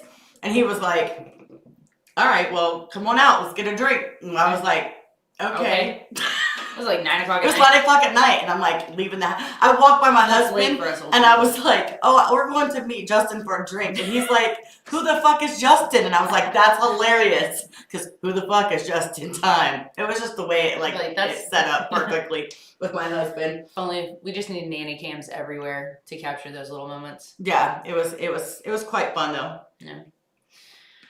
It was a cool dude. Well, do you like judging on the rundown? Do you like it? I like it in the beginning. Towards the end, I fucking hate it.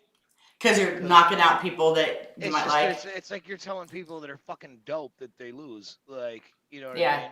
And I was that guy. I lost twice, so it's like damn.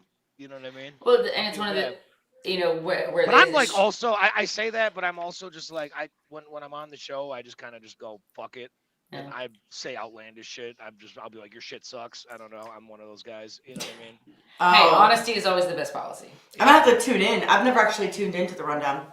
Yeah, a lot of that's one of the things I don't like about the YouTube community is there's a lot of glazing without honesty sometimes, and that kind of bothers me a little bit. I'd rather have someone tell me my shit sucks and be real than tell me something bad is good. You know what I mean? Right. Yeah, then I'm definitely your person as far as reactors ever go. Well, yeah, I mean her face I love has it. her face has subtitles. Yes, You'll it- know I love exactly how she feels about something based on what her face I looks love what it. like. my face looks Shit. like, yeah. Yeah. Because people will watch, like people will actually tag me, like in those little memes, like when people like, you know, when you're trying to watch your voice but your face says it, like they tag me all the time. I'm like, all right, guys, I get it. Yeah. Because my face always, and then I'm not usually. I've gotten better about being a little nicer because she's always nicer. She'll find something nice, like Fuck try that. Fuck try- that. Simon Cowell that shit. to. Fuck that. Don't listen to her. Don't be nicer. Tell these motherfuckers to quit rapping. I don't have to hear this shit no more. I really have. I was like, I'll be- Don't do it. negative. Don't bite your tongue. Go ahead. Just let them know. No, it's more like I'll be like, well, I like the beat. Yes. I'm like, I The like beat was cool. the beat was No, all right. the line from rappers when a rapper doesn't like somebody as an artist, if you ever hear them say, "Yeah, it was really good, bro. You just need to work on your production." Mhm. That's always like if you get told that, just go ahead and just know Scrap your shit it. sucks. Scrap it. Yep. Start Your drawing shit more. Back to the drawing board. Yeah, Yeah. your shit sucks if a rapper tells you that. Yeah. Yeah, I just, you know, and it's so funny. Sorry to I'm, give away the secret to all the rappers that use that as their get out of the fucking jail free card because I've used it before. But See, I'm learning a lot more about rap, like more of like the intricate parts of things, right? I've always been one of those people, like if it sounds good to me and I like it, then I listen to it. And that was it. Like I didn't understand about internal rhyme schemes. I didn't understand about double entendres. I didn't understand the difference between the flow and cadence and, you know, and then I kept hearing people use the word hook. I'm like, what the fuck's a hook? And then I had to learn like the hook is like a chorus. It's a horse. it's the chorus. It's the the chorus chorus. for a rap song, man. Yes. Yeah. But I didn't know, like, so I've learned so much since starting the reactions and doing it. Because before I would just listen to music and then be like, nah, I fucking hated it. Like, and I I'm wouldn't. not gonna lie. I'm not gonna lie. When these rappers come at me and they're like, "Well, the way you did this multi-syllabic double entendre syllable scheme," I'm always like, "Did it sound good or nah, dog? Because I don't know what the fuck y'all are talking about. I'm not gonna lie. Like, Yeah. like that's my attitude. Me and AQ. Like AQ is my producer engineer. He's a guy that trained himself from scratch, right? So if someone comes into his studio and is like, "You're not doing this the right way," like he probably fucking isn't, but his shit's gonna sound better than you when you're done. You know what I mean? So whatever Right. the right way is, I think it's bullshit. You know what Yeah. I mean? Like what the right way is what sounds the best to me. Yeah. You know what I mean? Oh, 100%. All that technicality and music shit, I hate it. I'm not gonna lie. Yeah. Yeah. See, I try to, like, we just listened to Adam Calhoun, Oh, dogs. Dogs. And, like, Shout I was out like, Target. Shout out Simple, my guys. Yep. listen, and Simple Man. Simple went it- crazy on that one. So did Target. Listen. So Simple Man's that was my favorite verse, right? But I actually caught bars in the verse, and I was like, "Hey, is that a bar? Did I just Did I catch just a bar? catch a bar?" Like, But It was so realizing it. that kind of made me realize. I remember some. So my girl, right? She don't know nothing about rap or nothing about none of that shit, right? I say shit to her. She's like, "What?" She's clueless. She doesn't know half about the way I lived most of my life, right? So it's like she's kind of a very very positive, happy person. You know what I mean? And I remember first time I was in my barber chair and she was at the barber shop with me, and I'm talking to my barber and I'm going, "Hey, man, that boy had bars," and she's like, "Where?" She's like, "Is it up the street? What bar does he own?" Blah blah blah blah. Oh shit! Confused by it. It was the Is it a chain? There's multiple? Yeah. Then she heard my song "Dipped in Blood," and the first time she heard my song "Dipped in Blood," I have a line where I say, "I hit you with choppers and leave your ass leaking," right? And she's like, "Babe, I have a question for you," and I'm like, "What?" She's like, "Why are you hitting somebody with a helicopter?" And I'm like, "I love you, babe, but nah, we gonna keep this moving right now." Yeah. We're just gonna glaze over that one right Just there. let it go. Yeah, that- let it go. That's me because sometimes people will mention too. So I'm also really bad about, like, you'll say a name of somebody like you did earlier, and I'm like, who? But then you say 9 Inch Nails, and then of course now it correlates, right? Because I am terrible with names. I'm like, who's that? Who's that? They're like, you'll know if you hear the song. And then I hear the song and I know like every fucking word of the song. I'm like, I just never knew old dude's name. Like, I had no idea. See, I'm good with names, but if people tell me to remember what somebody looks like or some shit, like I can't. The visual shit with me is always the difficult stuff. I can remember audio, but visual for me, it's Yeah. tough. Oh yeah, yeah. I smoke too much Usually, weed. I don't pay attention enough. oh yeah. I only do that to sleep. No, to sleep. No, I mean, To sleep. you know, I just unfortunately been whenever. smoking my whole life, so Same. Oh, not me. It's her. Yeah. It's yeah, all her fault. Oh yeah. yeah. I It's can't remember the last time I didn't smoke weed. Dude, I'm telling you, it's It like helps my feet.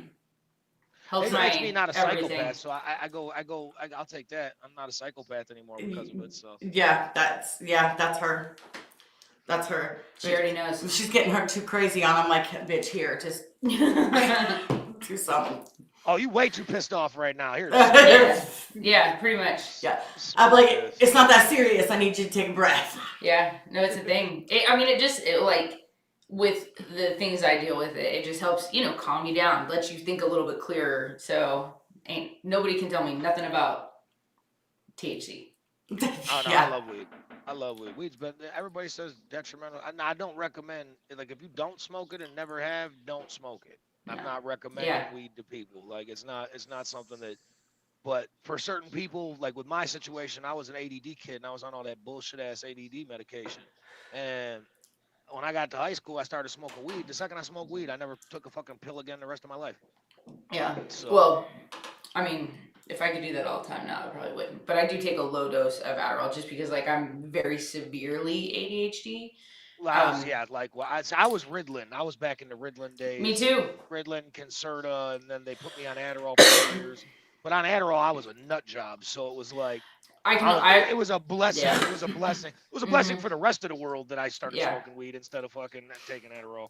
Yeah, that's why I have to take a very low dose because I have the same problem with Adderall. It has to be very low dose, just enough to because I still want to be me. I don't want to be completely zombied out or anything like that or feel cracked out. But it's just and with girls, they didn't have a lot of studies on it back when we were growing up. Back they in the did Ritalin nothing. days. They were just like, this kid won't pay attention in class. Give him pills. Right, exactly. And when really, and just kind of it's a purple squirrel moment, but attention deficit disorder is the worst name for it because we don't actually have a deficit of attention. We have a regulation abundance problem. of it. Yeah, so it's because if we don't we're constantly looking for stimulation because our brain doesn't produce enough stimulation. So if what we're listening to is boring as fuck, we're going to look for stimulation, which is why we get distracted and go on to something else that provides us with that stimulation. So if you just change the learning environment for kids, you wouldn't have to put them on medication, but they don't do that because they don't give a shit. And girls, and that's why we all are freakishly good video game players. That part. Yeah, because that's why it's like you guys have this special gift of hyper focus. Well, did you ever play Destiny? I didn't. I was a sports game guy up to the death of me. Don't get me wrong, I played a bunch of the other games, but I enjoy all video games. Yeah. But the ones that I hyper focused in on were NBA 2K, FIFA, the fight nights, the UFCs, as far as I like Grand Theft Auto a lot. I played the shit out of Grand Theft Auto 5. I always play Grand Theft Auto. I like Mario. Oh yeah, back in the old school video games were the shit. That's what I'm saying. The new ones suck compared to those, though. Dude. I take literally Donkey Kong Country 2 over any RPG that exists right now. Yo, Mario Kart for days. See, Mario Kart was fire. I was never into video games other than I played Mario Brothers and then I played Sonic the Hedgehog. I played it all. But I'm so mad that I spent so much time playing Sonic because I go back and try and play Sonic now, and that game is stupid as fuck now. Yeah. I try you go back and play Mario, you're like, this is still the shit. You go back and play Sonic, you're like, this game is dumb as fuck. Right. You're like, I don't care about the little freaking little rings. Get out of here. It was stupid. Fuck Sonic. And then you'd hit something, you'd lose all your damn rings. Yeah, all the rings went everywhere, and you're trying to pick them back up, and then it was dumb. It's kind of symbolic of life, I feel like. It's like you get everything's going good, you got all this shit, and then one thing happens, and all of a sudden it just spills fucking everywhere. You owe all your money to medical bills. Right. They stole all your fucking rings. It's some shit. Mm-hmm. No, I played the shit out of Destiny. I love playing those big games with friends and stuff, but I could spend hours just listening to music and like farming materials for like one upgrade, you know, and like, but we played almost 36 hours straight once on a DLC. Like when I hyper focus, I can hyper focus hard. Yeah, I'm like that. I'm like that with sports games. I'm not really like that with the Yeah. adventure games as much.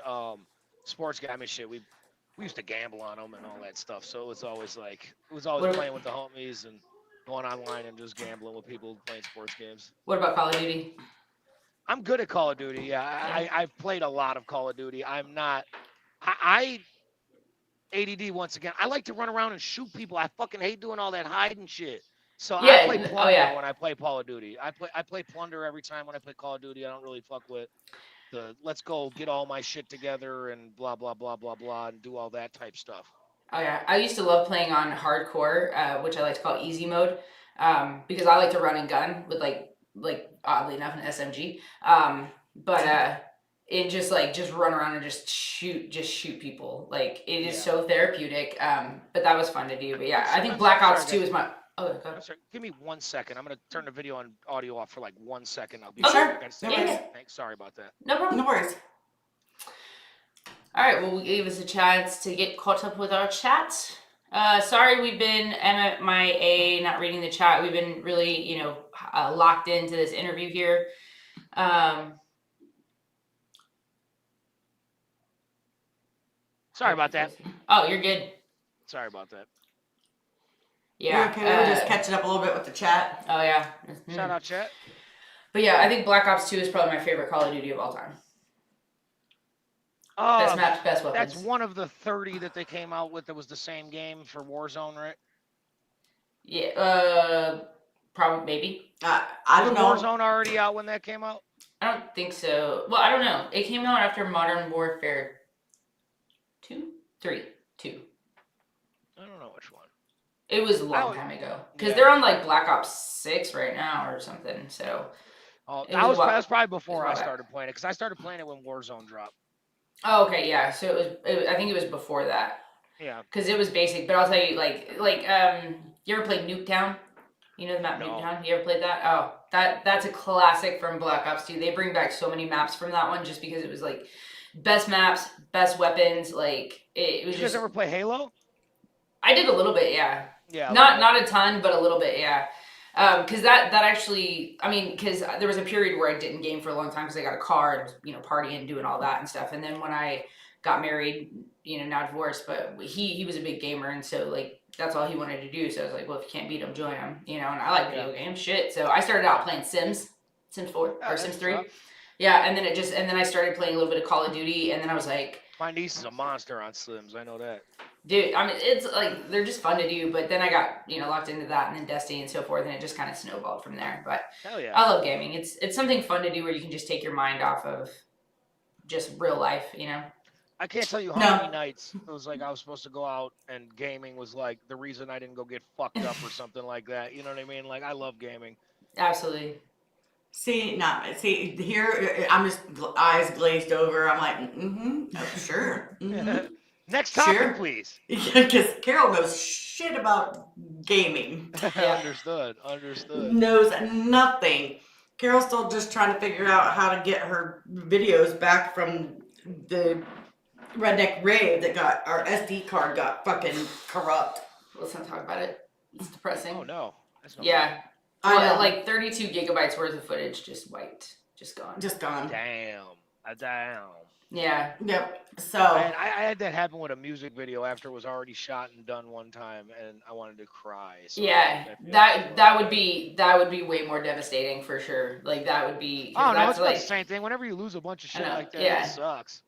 So, but I mean, to be honest, the audio like on some of the music stuff was kind of trash because it was a cheap camera and I didn't have the right mic or whatever. But like, there was so many good like conversations and like meeting people that I got on there that I was like really sad to lose. But yeah, we lost the footage of me meeting Adam, flipping my hair 500 times. She was like meeting Adam Calhoun. You know the.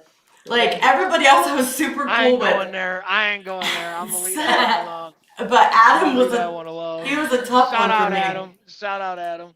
Yeah. Man. No, well, Calhoun. she's been a big fan for a long time. So That's Yeah. what's up, man. Hey, it was me meeting Twista. I was like, hey, boy, what's up, man? Yeah. Yeah, that's how I felt meeting Adam.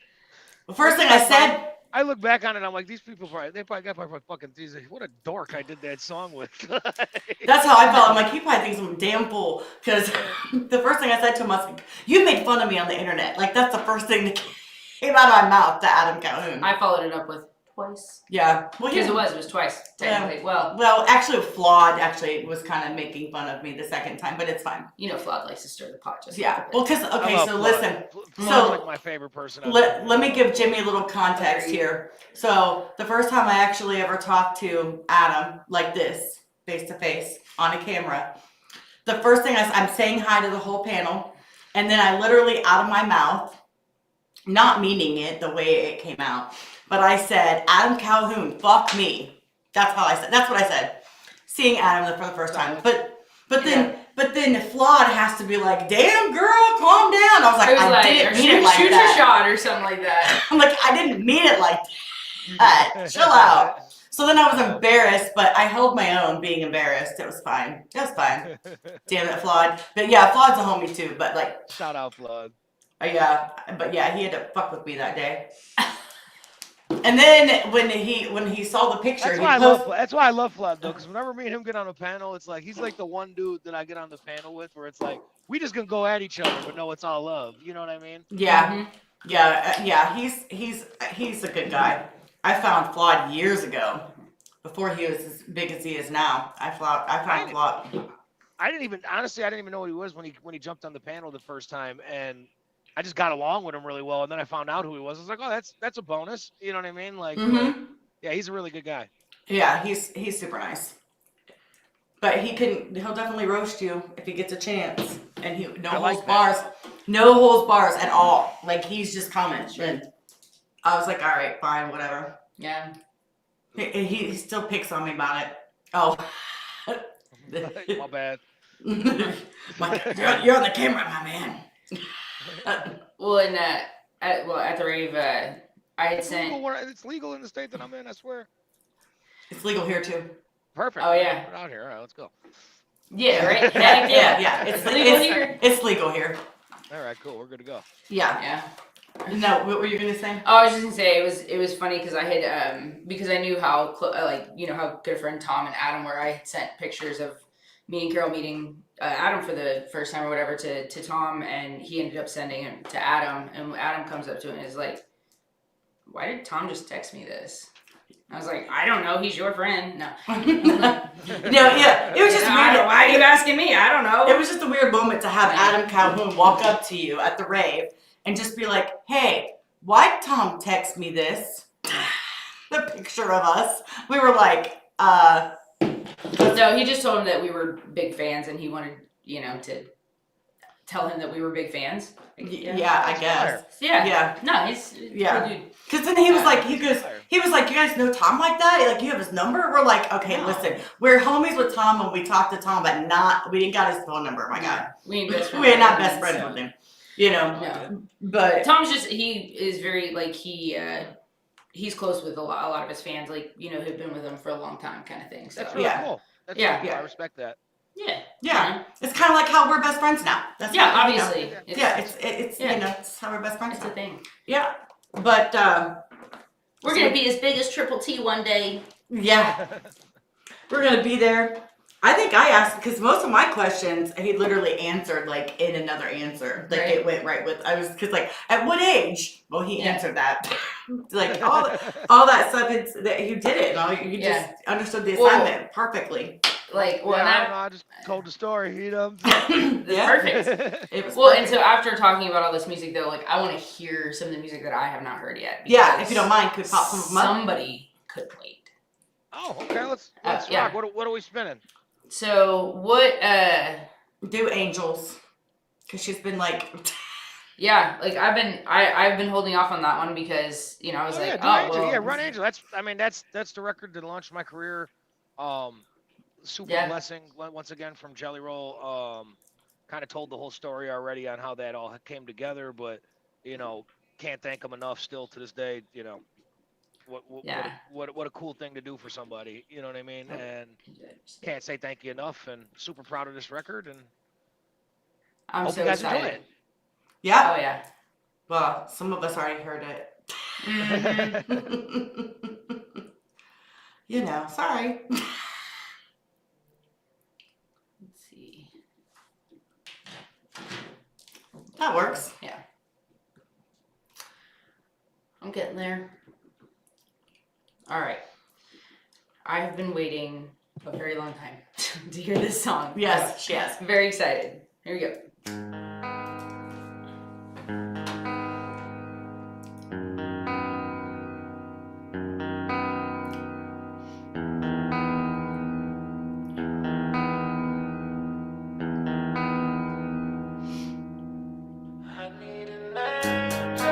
Ooh.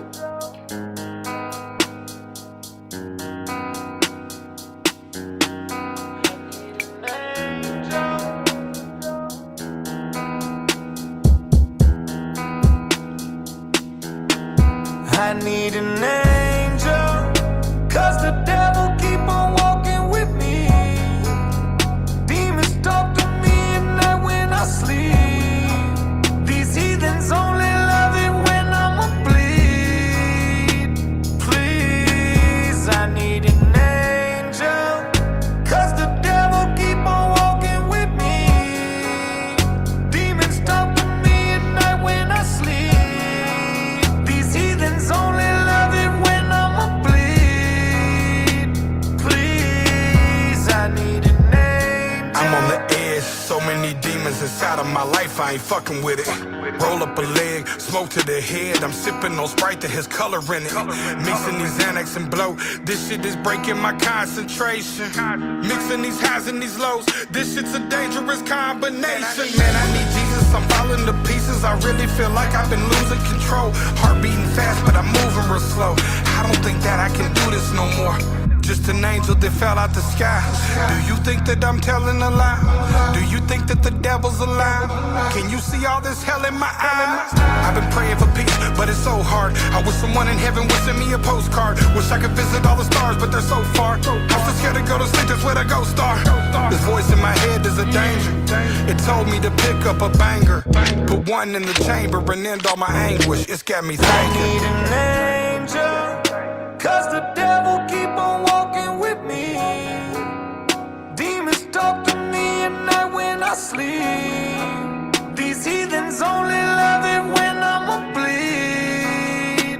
Please, I need an angel, 'cause the devil keep on walking with me. Demons talk to me at night when I sleep. These heathens only love it when I'ma bleed. Please, I need Standing on the ledge lately, I've been looking for the meaning, trying to figure out the point of pain. I've been looking to the edge while I question all my friends, and I'm taking all these drugs till my soul gets drained. I don't even understand why. I've been looking at life like it's a damn lie. Try to keep it in sight, but it's a landslide. These demons deep in the night, get out my damn mind. These demons deep in the night, get out my damn mind. I can see them all in the darkness, looking to God. I sit and wonder why I'm heartless. Demons alive, so I was hoping you could spark this light up inside, so I could survive all this hardship. Spinning around and yo, it got me feeling cautious. Another couple pumps and now it got me feeling nauseous. I've been trusting me lately, so everybody best be cautious, 'cause I am shooting back and I'm a marksman. need an angel, 'cause the devil keep on walking with me. Demons talk to me at night when I sleep. These heathens only love it when I'ma bleed. Please, I need an angel, 'cause the devil keep on walking with me. Demons talk to me at night when I sleep. These heathens only love it when I'ma bleed. Please, I need an angel.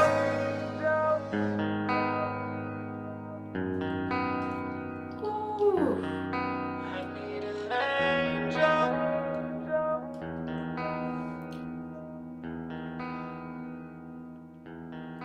That was fire. That was so worth the wait. 100%. Yeah. I appreciate it. Sorry, I thought I was talking to you and didn't have the mic down. My bad. Oh, you're fine. No, I freaking love that. I relate to so much of that, like in just my everyday life right now. Actually, Thank you. I appreciate that. very fitting. That's for sure going on the playlist. Yeah, it's already on my Yes, got it on the playlist. Let's go. Yes. Did you see that look I just got? I was like, I already got it. I already got it. I know. Yes, on Just cool. give it- Let's go. Let's Give it the go. side eye. There's a little side eye there. No, it's true. Well, and I work at a gym, so like, and I play. It's my responsibility to play the music when we're there, and so like, I just put all my favorite artists on the playlist. Yeah. People in the gym are like, who the fuck are these people that she is playing right now? Oh, it's funny. They actually, like, the other day, I was like, all right, because there was only like 7 people in class. So I was like, all right, what do y'all want to listen to? It's y'all are working out, so come to a consensus. And some people were like, everybody was like, anything but country. And I was like, well, I got rap and rock. And they were like, well, or somebody was like, no, I want country. And I was like, well, I got country rap. How about that? And they were like, oh, okay, let's do that. You know, one guy was like, oh, I don't like country rap. And I was like, do you even know what it is? And he was like, yeah, that shit on the radio. I was like, no, this is no Shabuzi. Okay, this ain't Little Uzi Vert. This ain't that. This is First something off, different. I am He loved tired it. of all the country rap game slandering Shabuzi. Shabuzi is dope as fuck. Nah, he alright for sure. He's definitely. Shabuzi is dope as fuck. Everybody's a hater. They're just hating because he's mainstream. That's all. Yeah, fuck those mainstream. No. No. Like we actually did. I think the first time I heard him, we did a reaction to him. He's definitely not bad. But I just prefer y'all stuff. Not saying he's bad. I'm just saying I prefer y'all stuff.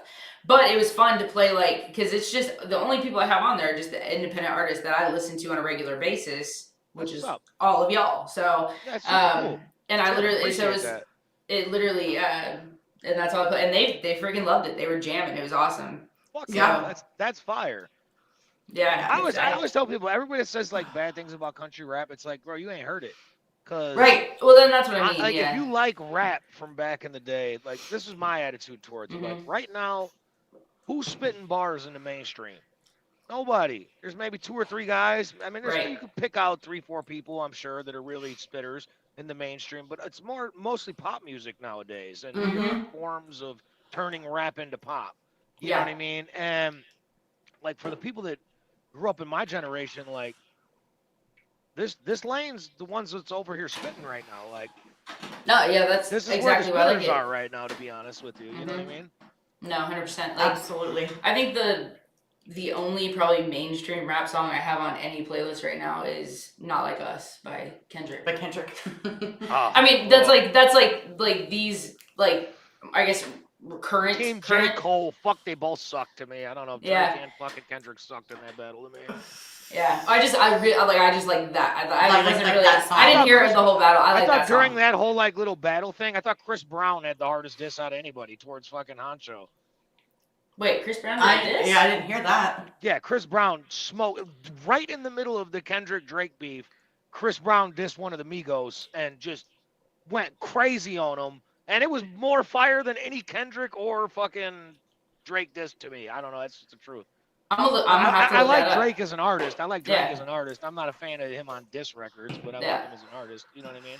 Yeah, he's I got definitely had Drake. some. Yeah, so, but like, yeah, that Kendrick, like, actually, it's funny because everybody always, when you think about Not Like Us, everybody thinks about the A minor bar, but the third verse of that song was by far the hardest in the whole thing to me. I thought Family Matters was personally.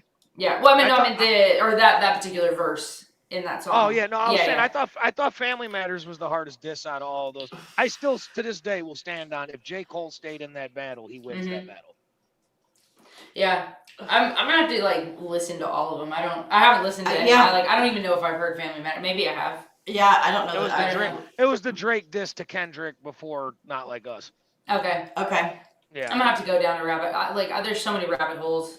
I'm literally just. Yeah, you'll never run out of them. No, I just step one foot and I'm in another one. It's crazy. Oh, and just to backtrack real quick, can we just talk about real quick how good Jelly Roll looks now? Like that video, he lost so much weight. Dude. So this is my weird voodoo theory that happened when I met Jelly Roll and did the video with Jelly Roll. I met Jelly Roll, and since then he has consistently gotten smaller, and I have consistently gotten bigger. So I don't know what type of fucking switcheroo happened that day.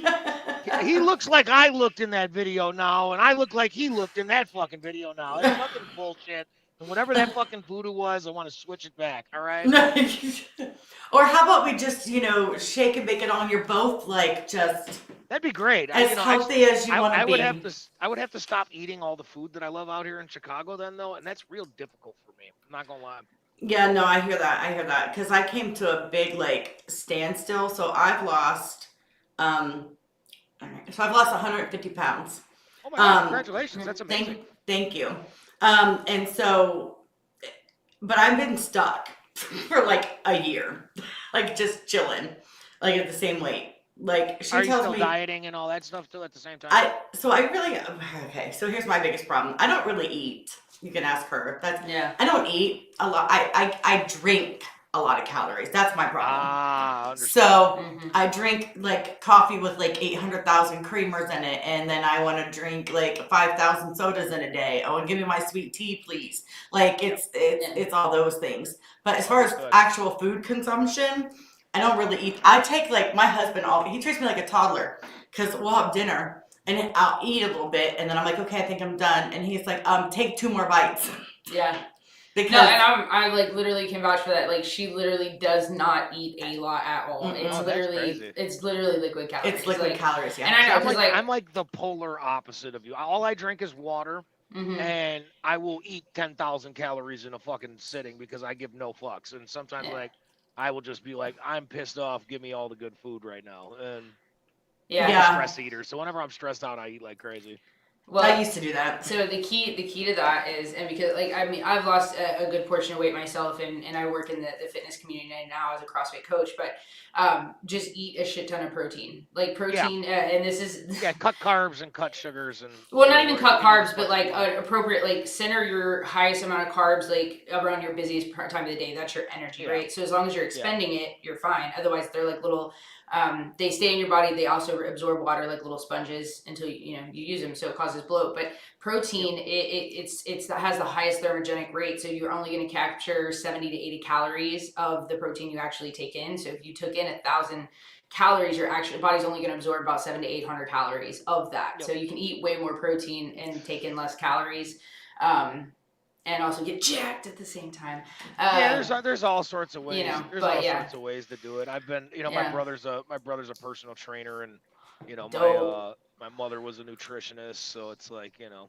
I would say she didn't really do it professionally, but she went and learned. Yeah, and got it's easy. Like the formula is easy. It's putting it into practice that's hard. That's the hard part for me. Because like also I just want to eat donuts. It's not eating cheese fries and Italian beef sandwiches with cheddar cheese on them because they're so fucking good, bro. That sounds yummy though. Yeah, now I'm hungry. Thanks, Jimmy. No, it sounds good. I've been to Chicago twice now, and I have yet to have a hot dog or deep dish pizza, and I'm a little upset I don't know who the fuck you're calling when you get to Chicago, but all right, next time I'm sending you to places when you get to Chicago. Yeah, no, well, and every time I go to see my boyfriend in Wisconsin, I drive through like the Chicago area. Okay, so next time you drive through, stop at a Rosati's and order an Italian beef sandwich, or stop at a Portillo's and order an Portillo's is like the famous one. Yeah. But like the best one's Rosati's. So I would get Rosati's. There's a bunch of Rosati's. You're gonna have to text me that, or like I got you. And then and if you want a deep dish pizza, if you want deep dish pizza, Lou Malnati's. Okay. I gotta do it. Yeah. Yeah, because who knows when I will ever be in Chicago again. It was just like one of those like fluke things. Well, that's funny to me because Chicago's hot dogs, Portillo's, Lucky Dog, or Wiener Circle. Okay, Wiener Circle. That's the Wiener Circle's crazy. You walk in, great it's name. like you remember the restaurant Edgar Bevitz or whatever? No, I don't think so. Okay, so I'm from Texas originally. All right, so there was a restaurant called Ed Bevitz. I'm sure I'm saying it wrong, but Edgar Bevitz or something like that, right? And you'd go in there, and like the waitresses and waiters would be like mean to you on purpose, like in a yeah. We have in Texas we have a place called Dick's, and that's so same thing. you walk into the Wiener Circle in Chicago, and every single time there is some very, very angry, funny as hell black lady behind the counter that will just roast the shit out of you as you're ordering your hot dogs every time. So that's Okay, now I really want to go there. That's Yeah. Wiener Circle. That's that the one's Wiener Circle. I mean, that's easy to remember for sure. We have to just go to Chicago and just go to Wiener Well, Circle and just that's what I was to about to say. Like I said, I just moved to Ohio from Texas like in Okay. June. So like right before the rave. Actually, I got here and then I was here for a day and then we left the next day for the rave. That's fire. And so, but in Texas, like Chicago's 6 hours from here. That's sometimes we would do that in a day. Like in Texas, that's no big deal to go to Houston 4 hours and then come back, kind of thing. Yeah. Or even just over a weekend. So like, and she's like, when will I ever be there? And I was like, let's plan a weekend. We can leave on Saturday, come back Sunday. Let's go. Yeah, I mean, we can leave early in the morning, come back at night. Yeah, I'm not doing that. That's too much for food for me. It's 12 hours of driving for food. A little intense in the same day. And not in Texas. Shoot. Well, it took me 8 hours to get out of Texas to get here, and it takes me virtually the exact same amount of time to get from here to Wisconsin. I don't which mind is crazy. driving. Like, to me, anywhere between 4 to 7 is an easy drive. Like, it's when you cross that, like, 7-hour mark to me is when those drives start to get tedious. You know what I mean? Oh, yeah. Well, I've been driving my ass off, like, because, I mean, I'm used to big drives in Texas to really get anywhere because I was very central, so it's, the closest border was Oklahoma where the Windstar is, and that was about 4.5-ish hours. Yeah. So that was fairly close. Yeah, 4.5 hours. That's doable totally. Yeah.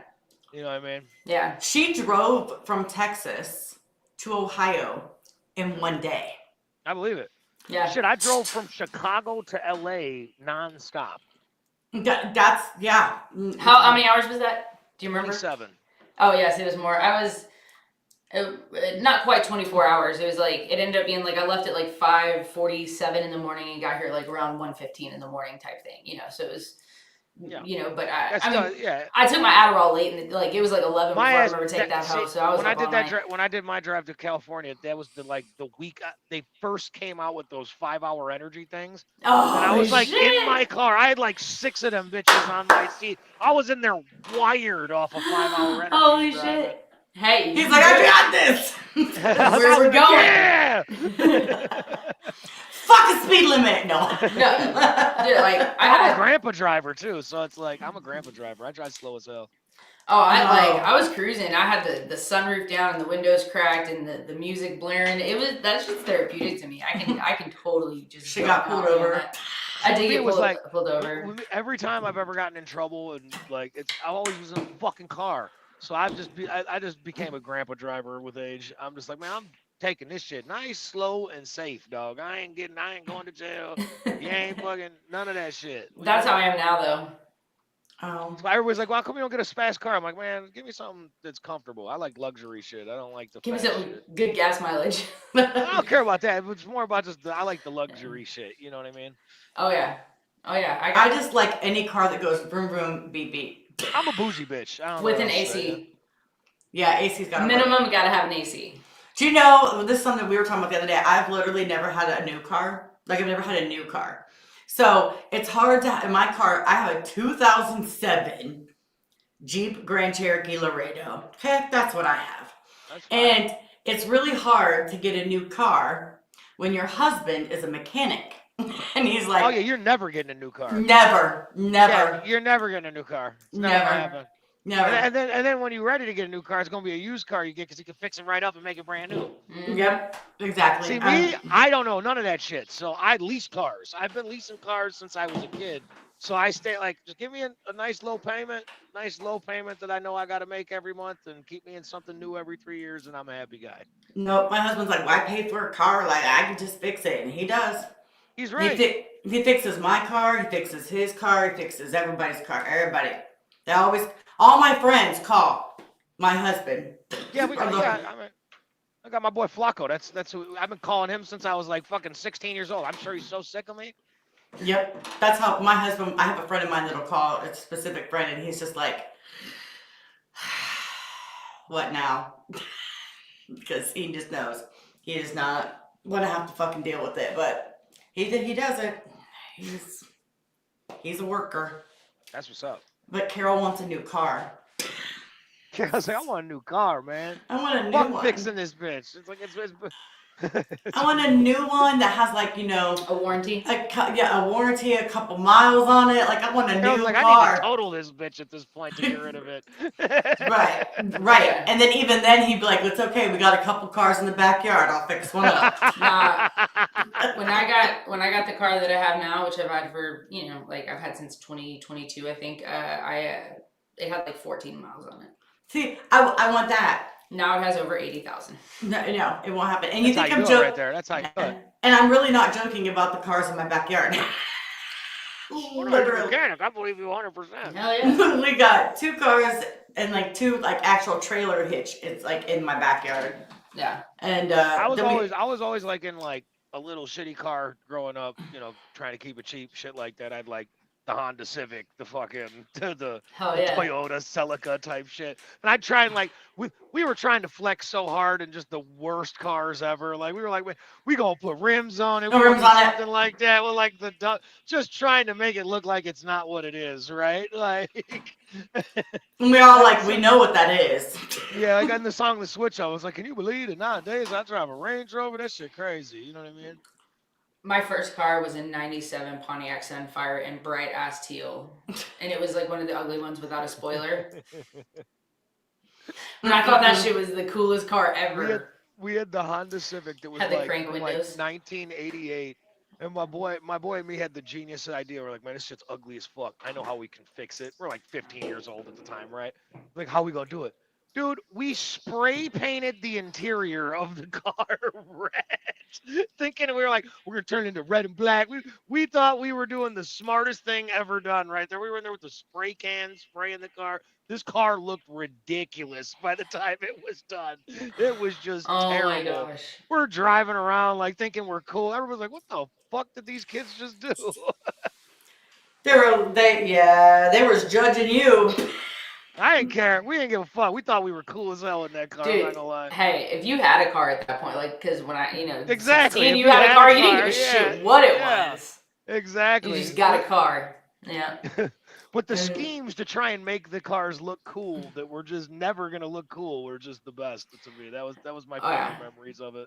Oh, and it was really popular when I first started driving to have like the steering wheel covers and the seat covers and stuff. So the fuzzy steering wheel cover or whatever. And oh my. Yeah. With us around here, it was like the sound system. Like, what sound system do you have? Oh yeah. So we'd have like a little hatchback fucking Honda, and with just like 2 20s in it or 18s in it, with and just blow the roof off the fucking thing. We heard you coming down the road. Yeah. Oh, everybody did. We were coming Yeah. from. Dude, I think I got like 3 city noise ordinance tickets in that bitch. Yeah. Oh shit. Yeah. That was my cousin. He was like that too. Like You had the raw one if you could set off car alarms though. If you were setting off other people's car alarms, that was when you were. That was like, okay, you got that shit. That bass kicking. Yeah. Oh wow, that's so funny. Yeah. Well, I would love to hear at least one more song. And I'm like, I kind of want to hear the one with Twista because. Go ahead. Because would you what would you say is your favorite song that you've done that's on? For what you spoke about, what you like as far as like mental health and recovery stuff, I would say Jane's Addiction. But I mean, Hold On's a short song. You probably just run Hold On and Jane's Addiction. That would be the 2 I would recommend to you guys. All right. Let's do that then. We'll go Hold On first. Hold On, it's a country record. It's just I'm down with it. I mean, I grew up listening Disney to record. country. This is my poppy Disney record that I made. Oh, I love that. I'm here for it. So, Poppy Disney record. Yep, I'm here for it for sure. Oh, you know what? I can do it like this. Oh, having 2 screens is like ridiculous. I know. We want to get more. Yeah. When I sent tracks to Twista, the last song I thought he would ever pick out of the songs that I sent him was this song, and when he picked it, I was just so happy. Perfect. I'm excited. All right. Hold On. Jimmy and Twista. Yeah, here we go. All right.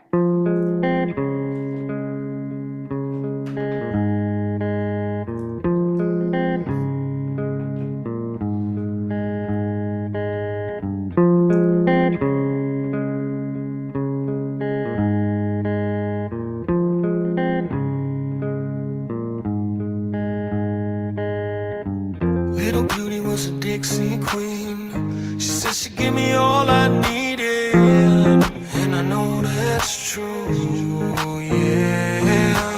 See, I was lost, I was running through the darkness, everything growing cold, feeling heartless. And she said, that's not you, yeah. She found me sipping at the bottom of a bottle, everything growing cold, feeling hollow. And she said I'd be cool, yeah. And I was tripping on the edge of my madness, feeling lonely, so drowning in my sadness. And she said we'll get through, yeah. And she said hold on, I've been waiting for you for so long. And she said hold on, I've been waiting for you for so long. Yeah, Twister. Now I was feeling down and out, depressed without words. It was like my life would never get any better until I found her. I could not believe I would ever doubt her. Happiness I'm having, I would never imagine my life without her. Feeling like a butterfly, feeling like a bird. She got me open, love is potent. Feeling down and out, now it's quite absurd. Helping me to get jealous so that I can better myself. But she showed me, even with a pocket full of money, ain't nothing better than help. That's real. I wanna take her to the top because I come from the bottom. Stand in front of an audience of people and rock 'em, cause she my number one fan and make me smile. And the first person to ever say to me that you make me proud. When she do, she say it loud. If I look in the crowd and she in the middle, then I'ma go walk to her. Anybody wanna get into a better way of living, then I'ma say talk to her. Cause I thought we was done, I thought we was dead. But then she grabbed my hand and she said, hold on, Twister. I've been waiting for you for so long. And she said, hold on, I've been waiting for you for so long.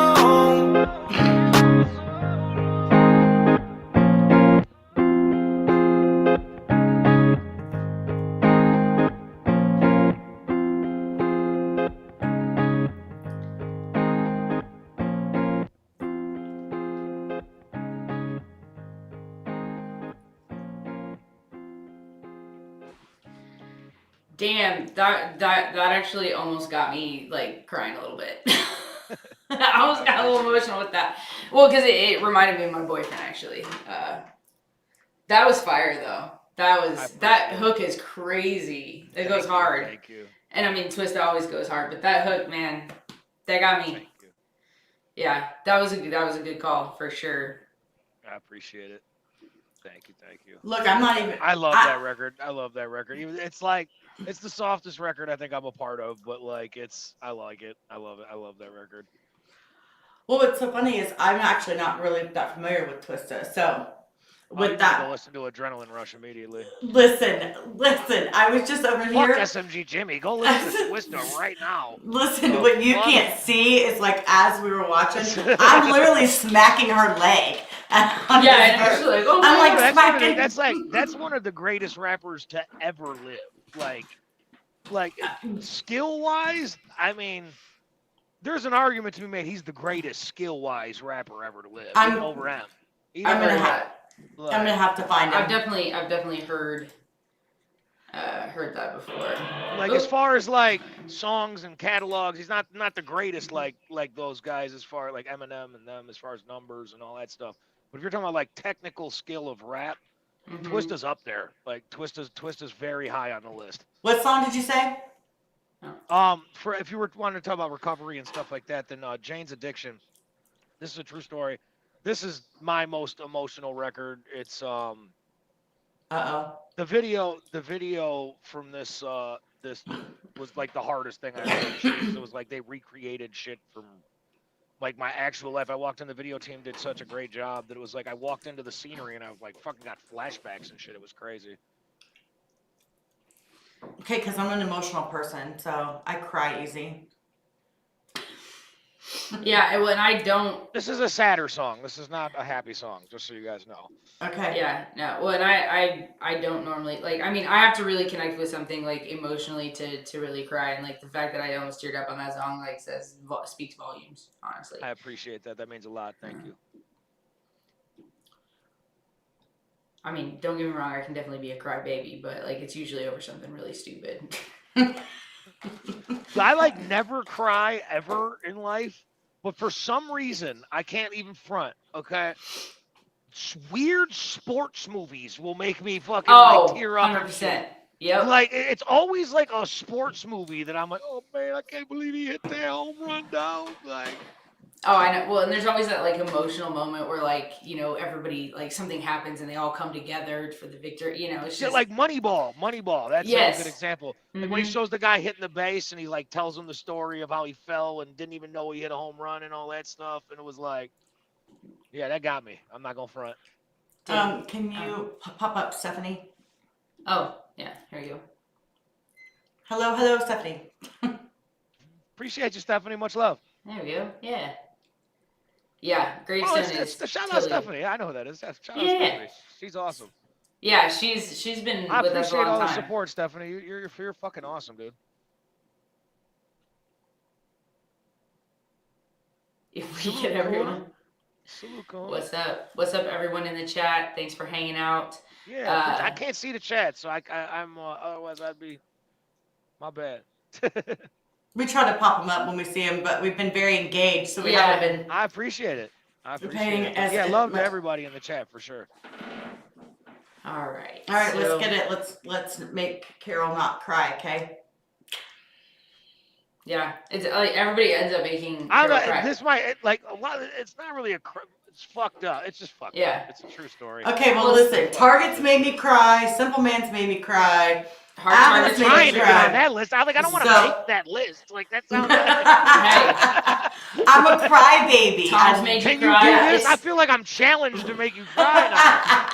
Fuck, it's not gonna make you cry. I hope you feel this shit. Okay, There's always the clip one. here. Hell yeah. That's becoming a short for sure. I'm Yeah. totally joking. No, it's funny because yeah, it has like Hard Targets Closure, Simple Man's Sacrifice, Name a Tom song. What Adam song made you cry? I saw Silver Linings, which Oh, is Silver one of my Linings. favorite songs. Yeah, right now. Adam's so aggressive. It's hard to think about crying to an Adam Calhoun song. I'm not gonna lie. Silver Linings. Have you heard that one? I have. That song's fire. It's Yeah. very Yeah. emotional. I'm just joking because Adam's like the No, yeah, angriest he is. fucking I know he's Literally, so though. aggressive. He's gonna be So like, I'll aggressive. fucking kill you. Like, I don't even think Adam likes music where they're not fucking killing somebody. You know what I mean? I love Adam. You Adam's should- awesome. That's He's so old You- school. funny. That's old school shit. That's Yeah. fire. He's That's coming why- to take your head off on a track. I respect this shit. Listen, you should Yeah. hear me. You should see me in my car and Adam's song comes on. It's bad. Don't let there be traffic because the road rage is coming.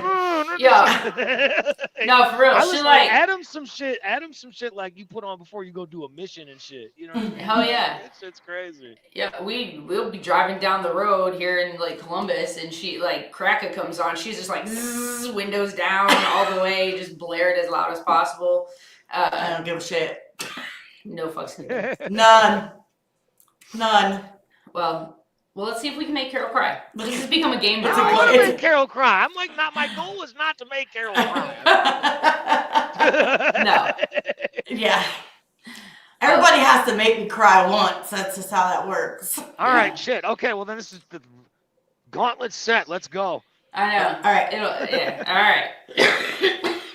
All right. Jane's Addiction. Getting Okay. into it. Here we go.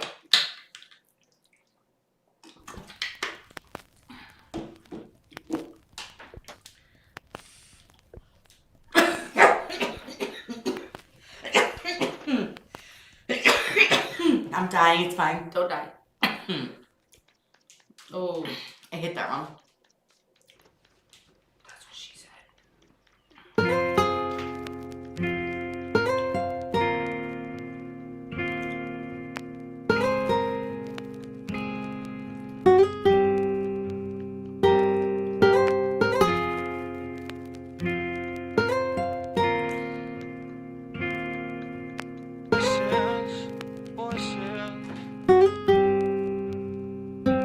I hear voices all in my head. I think I might be insane. I see demons, they all tell me maybe one day she could change. I don't know why, I can't help it. It's like you're poison I'm so empty. Still I'm sitting here praying for change. And there's a prison in my mind. I use drugs to numb the pain. Something broken deep inside. Now I gotta question everything. I'd like to be one of you, where every day's the same. I'd like to be one of you, where no one knows my name. I wonder what it's like to need my help. I wonder what it's like to know her pain. I wonder what it's like to know myself. Superman is dead, but the city's not saved. I wonder what it's like to need somebody's help. I don't know, I don't know, I don't know. His suicidal shit screams while she's slicing her wrist. Used to be in love with this bitch till she left for a fix. Crazy how inside this life you never get what you give. Perception changes every moment when you live how I live. I got a heart that's big, but that no longer matters with this. Stayed true and loyal to the end, and I never would switch. Guess that dope was more important, that's the way that it is. It's a sad story ending, but it is how it is. She another junkie gone, with a death that's set in stone. Now the king is all alone, with no queen up on his throne. I'm trying to get my money right, but yo, my mind is staying blown from all the problems that I got inside this home. I should've known better all along, but I was tripping. I thought that this be different. Competing with your fixes got me losing in an instant. I won't ever understand why you waste time and everything you say's a damn lie. In my mind, I'm trying to make my escape. I'm trying to finally get away, so I'ma sit back and pray that maybe you could be okay and maybe see better days. But I don't think that that's the case. It's like you're wasting away, and I can't even see your face. But I'ma see you today, cause today it's not your wake, and I've been wasting away. Surviving all this pain and all that shit in your veins has got you closer to insane. I can't believe that I believed that you would change, but I guess that's just the voices all in my head. I think I might be insane. I see demons, they all tell me maybe one day she could change. I don't know why, I can't help it. It's like you're poison inside of my veins. She's so selfish, I'm so empty. Still I'm sitting here praying for change. And there's a prison in my mind. I use drugs to numb the pain. Something broken deep inside. Now I gotta question everything. I'd like to be one of you, where every day's the same. I'd like to be one of you, where no one knows my name. I wonder what it's like to need my help. I wonder what it's like to know her pain. I wonder what it's like to know myself. Superman is dead, but the city's not saved. I wonder what it's like to need somebody's help. I don't know, I don't know, I don't know.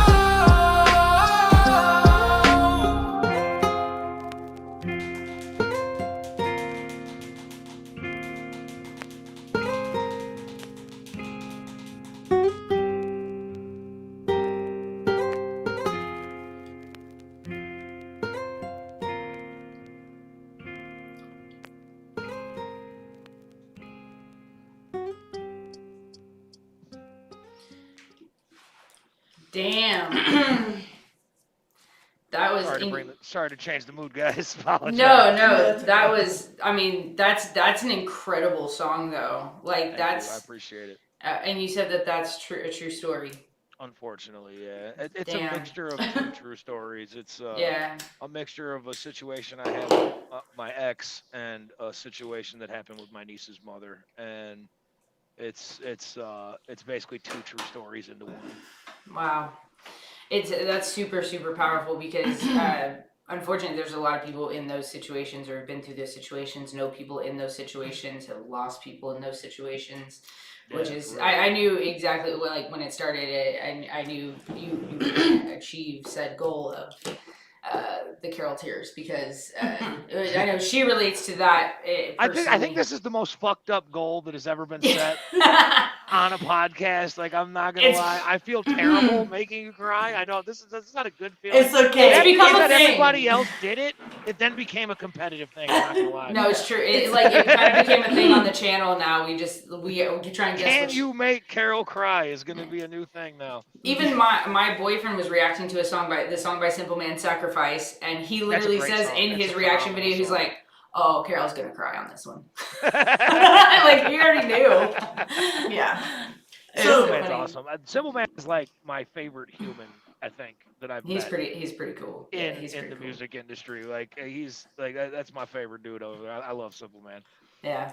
So the reason this song got to me the way it did, which I should have known by the title.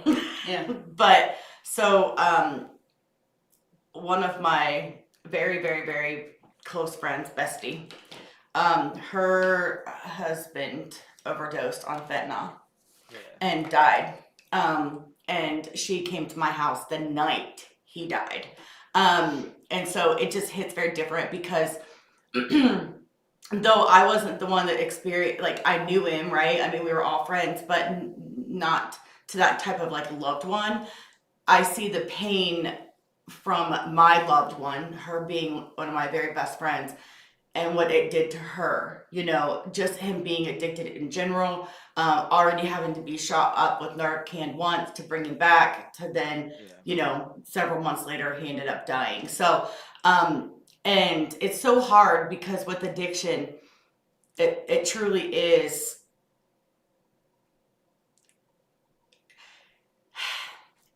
They almost can't help it, Yeah. but so as much as you want it for that person, He's nothing until in that they, situation. it's correct, until they want to help themselves. There's not a more helpless feeling that a person can get than being Yes. you know, in a relationship and in love with like a significant other that is battling with addiction like that. I mean, when I went through it, I tried rehab, or I tried getting, I tried all that shit, and it's like you partially feel responsible too, because when everything was good and before the addiction was happening, like it wasn't like I wasn't partying with her and having fun doing certain shit, and then it's like, you watch what it turns into over the course of time, and it's heartbreaking. And when you feel like when you absolutely are in love with somebody and there's nothing you can do to help them, there's nothing worse than that. Like, and that's really what that song was about. I mean, that was a position I was in, and it didn't work out, unfortunately. You know what I mean? I wish it could have. I tried everything I could to make it work out, but it didn't work out in that situation. And then, with my niece's mother, she had problems with the same stuff, injecting, and all sorts of stuff. And she had a baby with my brother, and ended up um, getting into a different relationship when my niece was like 2 years old. And she got herself stabbed 37 times by her new boyfriend and murdered. And I might be wrong. It's 30 something. I might be wrong on the number. It was it's the internet. I know they're gonna fact check me and all that shit. So it's fucking stupid. But whatever. It happened, and it's just been. That's a combination of where all the emotions from that song came from. Yeah, I mean, and even beyond the context of the song, just your delivery is always so good. Like, Yes. I appreciate it. I mean, it's like it's what separates, I think, good rappers from great rappers is just like that little extra bit. Like, I feel the emotion coming out because you relate to it personally. You understand these stories. I mean, it's real. When it's I think that's the most important thing in music is it real? Do you believe it? Like, I mean, no matter what the emotion the artist is trying to portray is, if you don't believe them, then it's fucking irrelevant. Like, to be honest with you, like, it's fucking irrelevant what emotion you're talking about if I don't believe what you're saying. You know what I mean? And so it's like, I don't like to do all the trap shit and the gangster shit. It's like, even though I could do all that because it's real with me, but at the same time, it's like I prefer. I don't want to glorify that shit. That shit's fucking stupid. That shit brought nothing but fucking headaches and stress in my life. You know what I mean? So it's like, I don't want to glorify that. I'd rather talk about the darker side of things from that element of life that I experienced, because, let it show that, this shit is dark. It's not it's not sunshine and rainbows over here. Yeah, you're getting money. Yeah, women are around and all that type of stuff. But a lot of shit comes with that. You know what I mean? Yeah. And it's not, it's not good. It's really not. Like if I go back and do it all again, I wouldn't have done none of that shit. You know what I mean? Right. And that's just the truth. So Well, I'd rather show yeah. that angle of it. You know what I mean? No, and I love that because I mean, this type of music really helps people, I and hope like so. That's the it. goal. I don't. I'm Yeah. not gonna say mine has, but I hope it does. That's my whole goal with it. That's why I do all this shit, is to help. Oh, Like I I said, to guarantee. reach that one Yeah. kid that's fucked up, needs to Yeah. hear that at that moment in time. You know what I Right. mean? No, Yes, yeah, I or think. even for someone like me that would makes them cry or whatever it might Yeah. be, because Yeah. sometimes it also like helps. So sometimes to me crying helps Yeah. heal, right? Right. Yeah. And Yeah. so, like remembering or whatever it might be, helps kind of almost heal my soul, like Mhm. little bits and pieces of whatever might be Yeah. going on. So I relate a lot to music, and especially an emotional song. I get very wrapped up in that moment, or in that moment of, well, what happened with Jimmy? You know what I mean? Oh my Yeah. gosh, I'm relating this to like what I know, and what, your brain just kind of goes through this same like just emotion. But then I always feel better after it. Yeah. It's very weird. It's therapeutic. Yes. Yeah. It's I very mean, that's weird. what I use it for. That's why I make music. It's therapy to me. You know what I mean? Yeah. Yeah. Yeah. It's all my shit is like that. If you're looking for a club banger, I'm probably not your guy. You know what I mean? Like, that's just the truth. Yeah. Yeah. And I'm okay with that. I'm okay with that. That's what I would prefer to put out into the world, is my message. You know what I mean? Well, Like, and that's what I prefer to my listen hope with that last to. song is, like, the hope with that last song was always, maybe, one of those significant others will hear that and realize what they're doing to the other person and change. Yeah. That's the biggest hope with that. Like, that would be the greatest goal achieved from that song. You know what I Yeah. mean? Yeah. Now I hate to inform you, this one will be shelved with closure and sacrifice. I cannot listen to those again. Oh, it's okay. It's okay. I get it.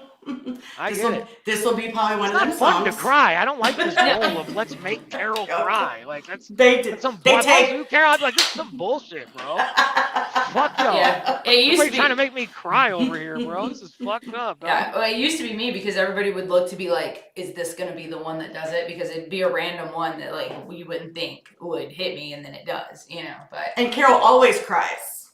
So See, like, music with me, I don't think I ever really cry for music. I always get like, it's when I get those chills, and then you like sit there and like you start reflecting on shit. Like, that's Yeah. the best music to me. Like, to me, that's the best feeling you can get from music. You know what I mean? Oh, absolutely, I agree. And if you're rapping, the yeah. best feeling you can get is when people are like, "Oh, damn, that shit would be like, give you the stank face and shit." yep. Oh yeah, absolutely. Yeah, those that's are always like, oh, and I'll do that too. Like if it's a sick flow switch or something that I'm just Like, not oh, expecting. I'm like, oh, what is that's Oh, great. Yeah, that's Yeah. when you know. That's when you know you're doing it right. Right. there. Yeah.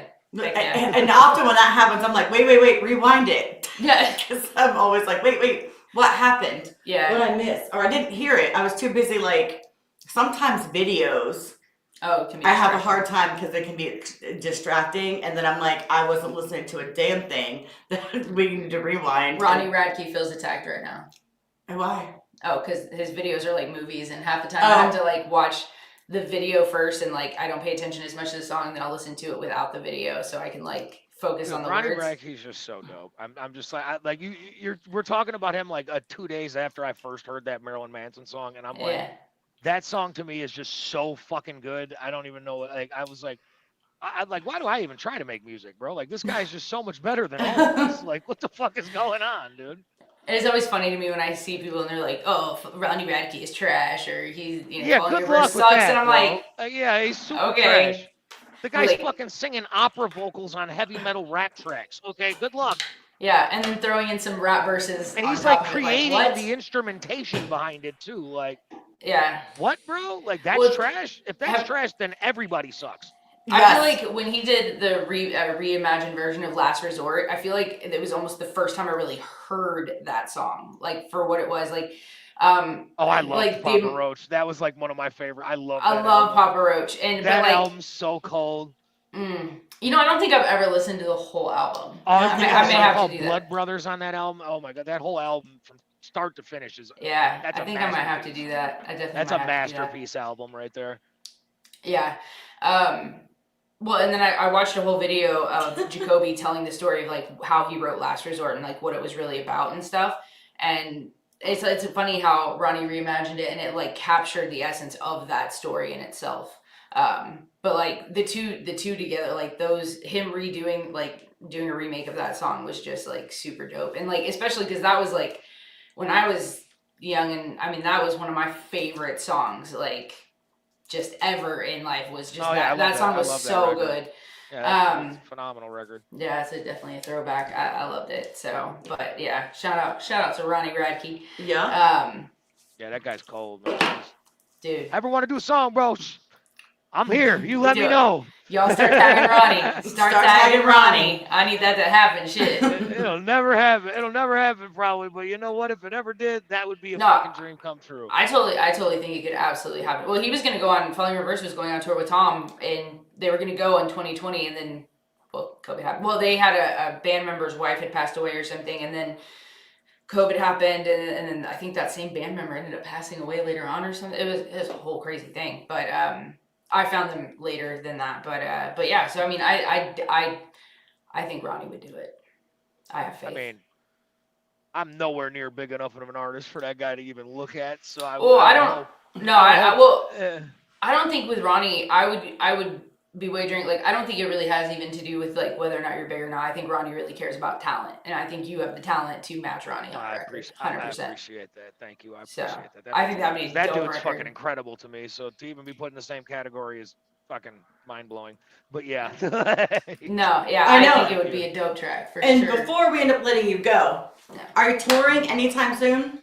I don't really tour because I don't really shows anytime soon. That's what I said. I have a bunch of shows. I don't really be touring. I'm with Twista, I believe, again next week. I think it's in Indiana and then Michigan, and then September I'm with Waka Flocka Flame in Paw Paw, Michigan, and Waka Flocka and somebody else. I forgot who it is, but Waka Flocka in Paw Paw, Michigan. I believe I'm with, as of right now, I think it's Fabulous in New November. Me and Fabulous are doing a show for the CNN Christmas party. I got there's a chance that I might be jumping with Target on. Target mentioned something about me about jumping on something that they're on for one of the dates for there. I don't know what date that is or anything. I don't know if it's gonna happen or not, but I should be on one of those. And then I got a bunch of local Chicago shows like next week. Wait, what? You need to come here. Next week? Yeah, next Sunday I'm at a dispensary out here. It's like a day weed festival thing, but it's my friend's event and shit like that. So I'm gonna be headlining the weed festival. Everybody's gonna be smoking and shit. So come pull up if you're in Chicago. It's called the High Vibes Festival.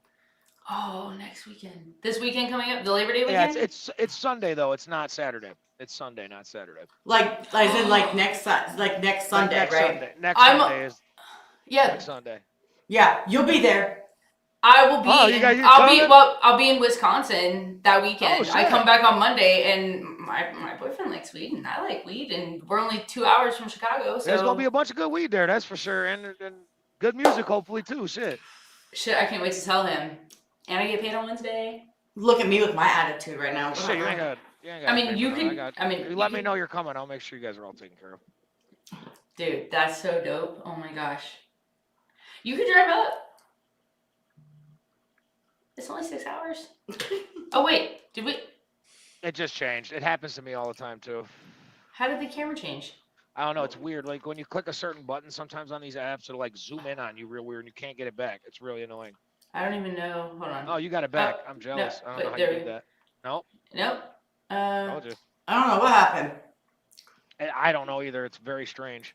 There we go. I don't know what. That'll work for now. I don't know what happened. It's a little blurry, but yeah, I don't know what happened. It'll work for the second. The big screens are gonna stay like that. I'd go back to the other screen if I were you.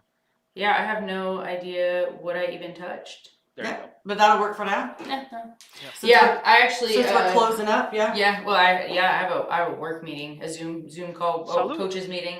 I got to a get lazy to, Sunday. but, I had fantasy football draft yesterday, so I'm just recovering from a hangover.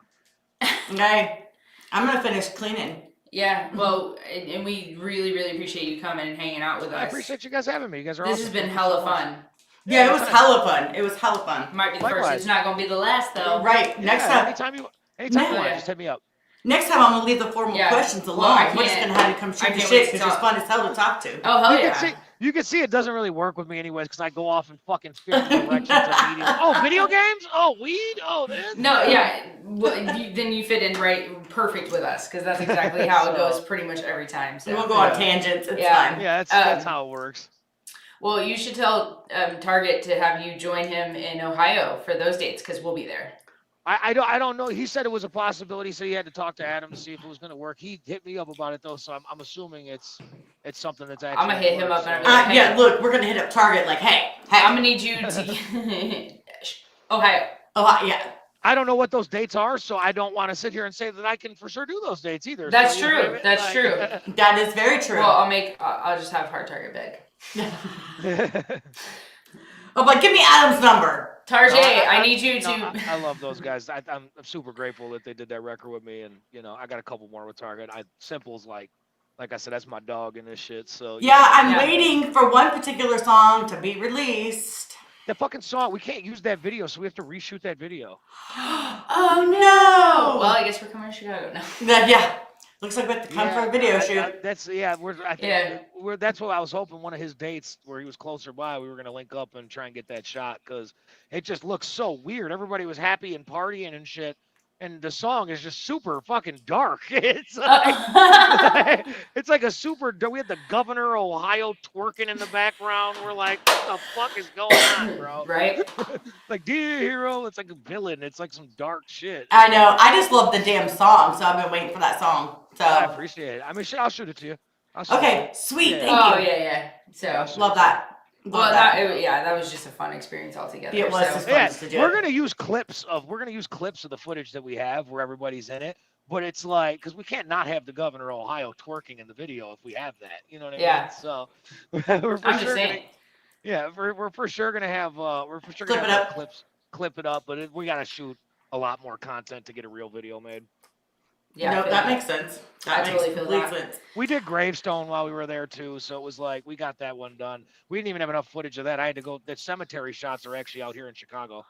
Oh wow. Oh okay. Yeah, so the church and all the stuff with me, Target and Simple, that was the Redneck Rave, and then all the graveyard shots was like the cemetery out here. It's like the mob cemetery. It's like where Capone was buried and shit. Oh shit. Oh wow. That's so cool. Oh yeah, I think Tim told us that.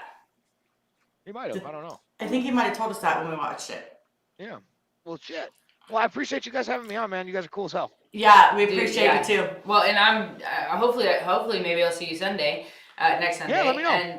And but we'll for sure do this again, and we're definitely gonna make it out to a live show. If we have to drive the 6 hours, we'll drive the 6 hours. Hell yeah, I'm not that good live. I'm letting you know this up front. We already saw you live. We already saw you live. So we know you're lying. Oh, okay. we already saw you live with no voice. So yeah. Dude, that was fucked up. I forgot about that. I was like chugging honey and like all sorts of. I don't think I've ever consumed that much honey in my life. I was like sick from the honey after the fucking set. Oh no. Then they were like, "Go shoot the Gravestone video." I'm like dying while I'm shooting that video. You're like, I don't wanna go in and take a nap. 117 degrees. I just chugged a fucking quarter of honey. I'm fucked up right now. You got me drinking tequila and tequila and honey. Crown Peach. Oh, that was the nastiest shit. I don't know. Oh no. Oh, that's good. Country Rat. No, I'm starting to petition a Country Rat. We need to revoke Justin Times Crown Peach fucking bullshit. That's what I had when I went and had a drink with Justin. It was Crown Peach. Of course it was. He put everybody. The whole game is on it because of him, and it is nasty as fuck, bro. I didn't mind it. If I was, I'm like, give me the tequila. I'm good. Me too. Give me that Patron. I'm good. I don't really drink either, so it was helpful because it was easy to kind of go down. So yeah, I didn't. All right. All right, sir. So hopefully we'll see you soon. Absolutely. All right, guys. Much love. Have a good day. Peace out, chat. Thanks for hanging. Bye, guys.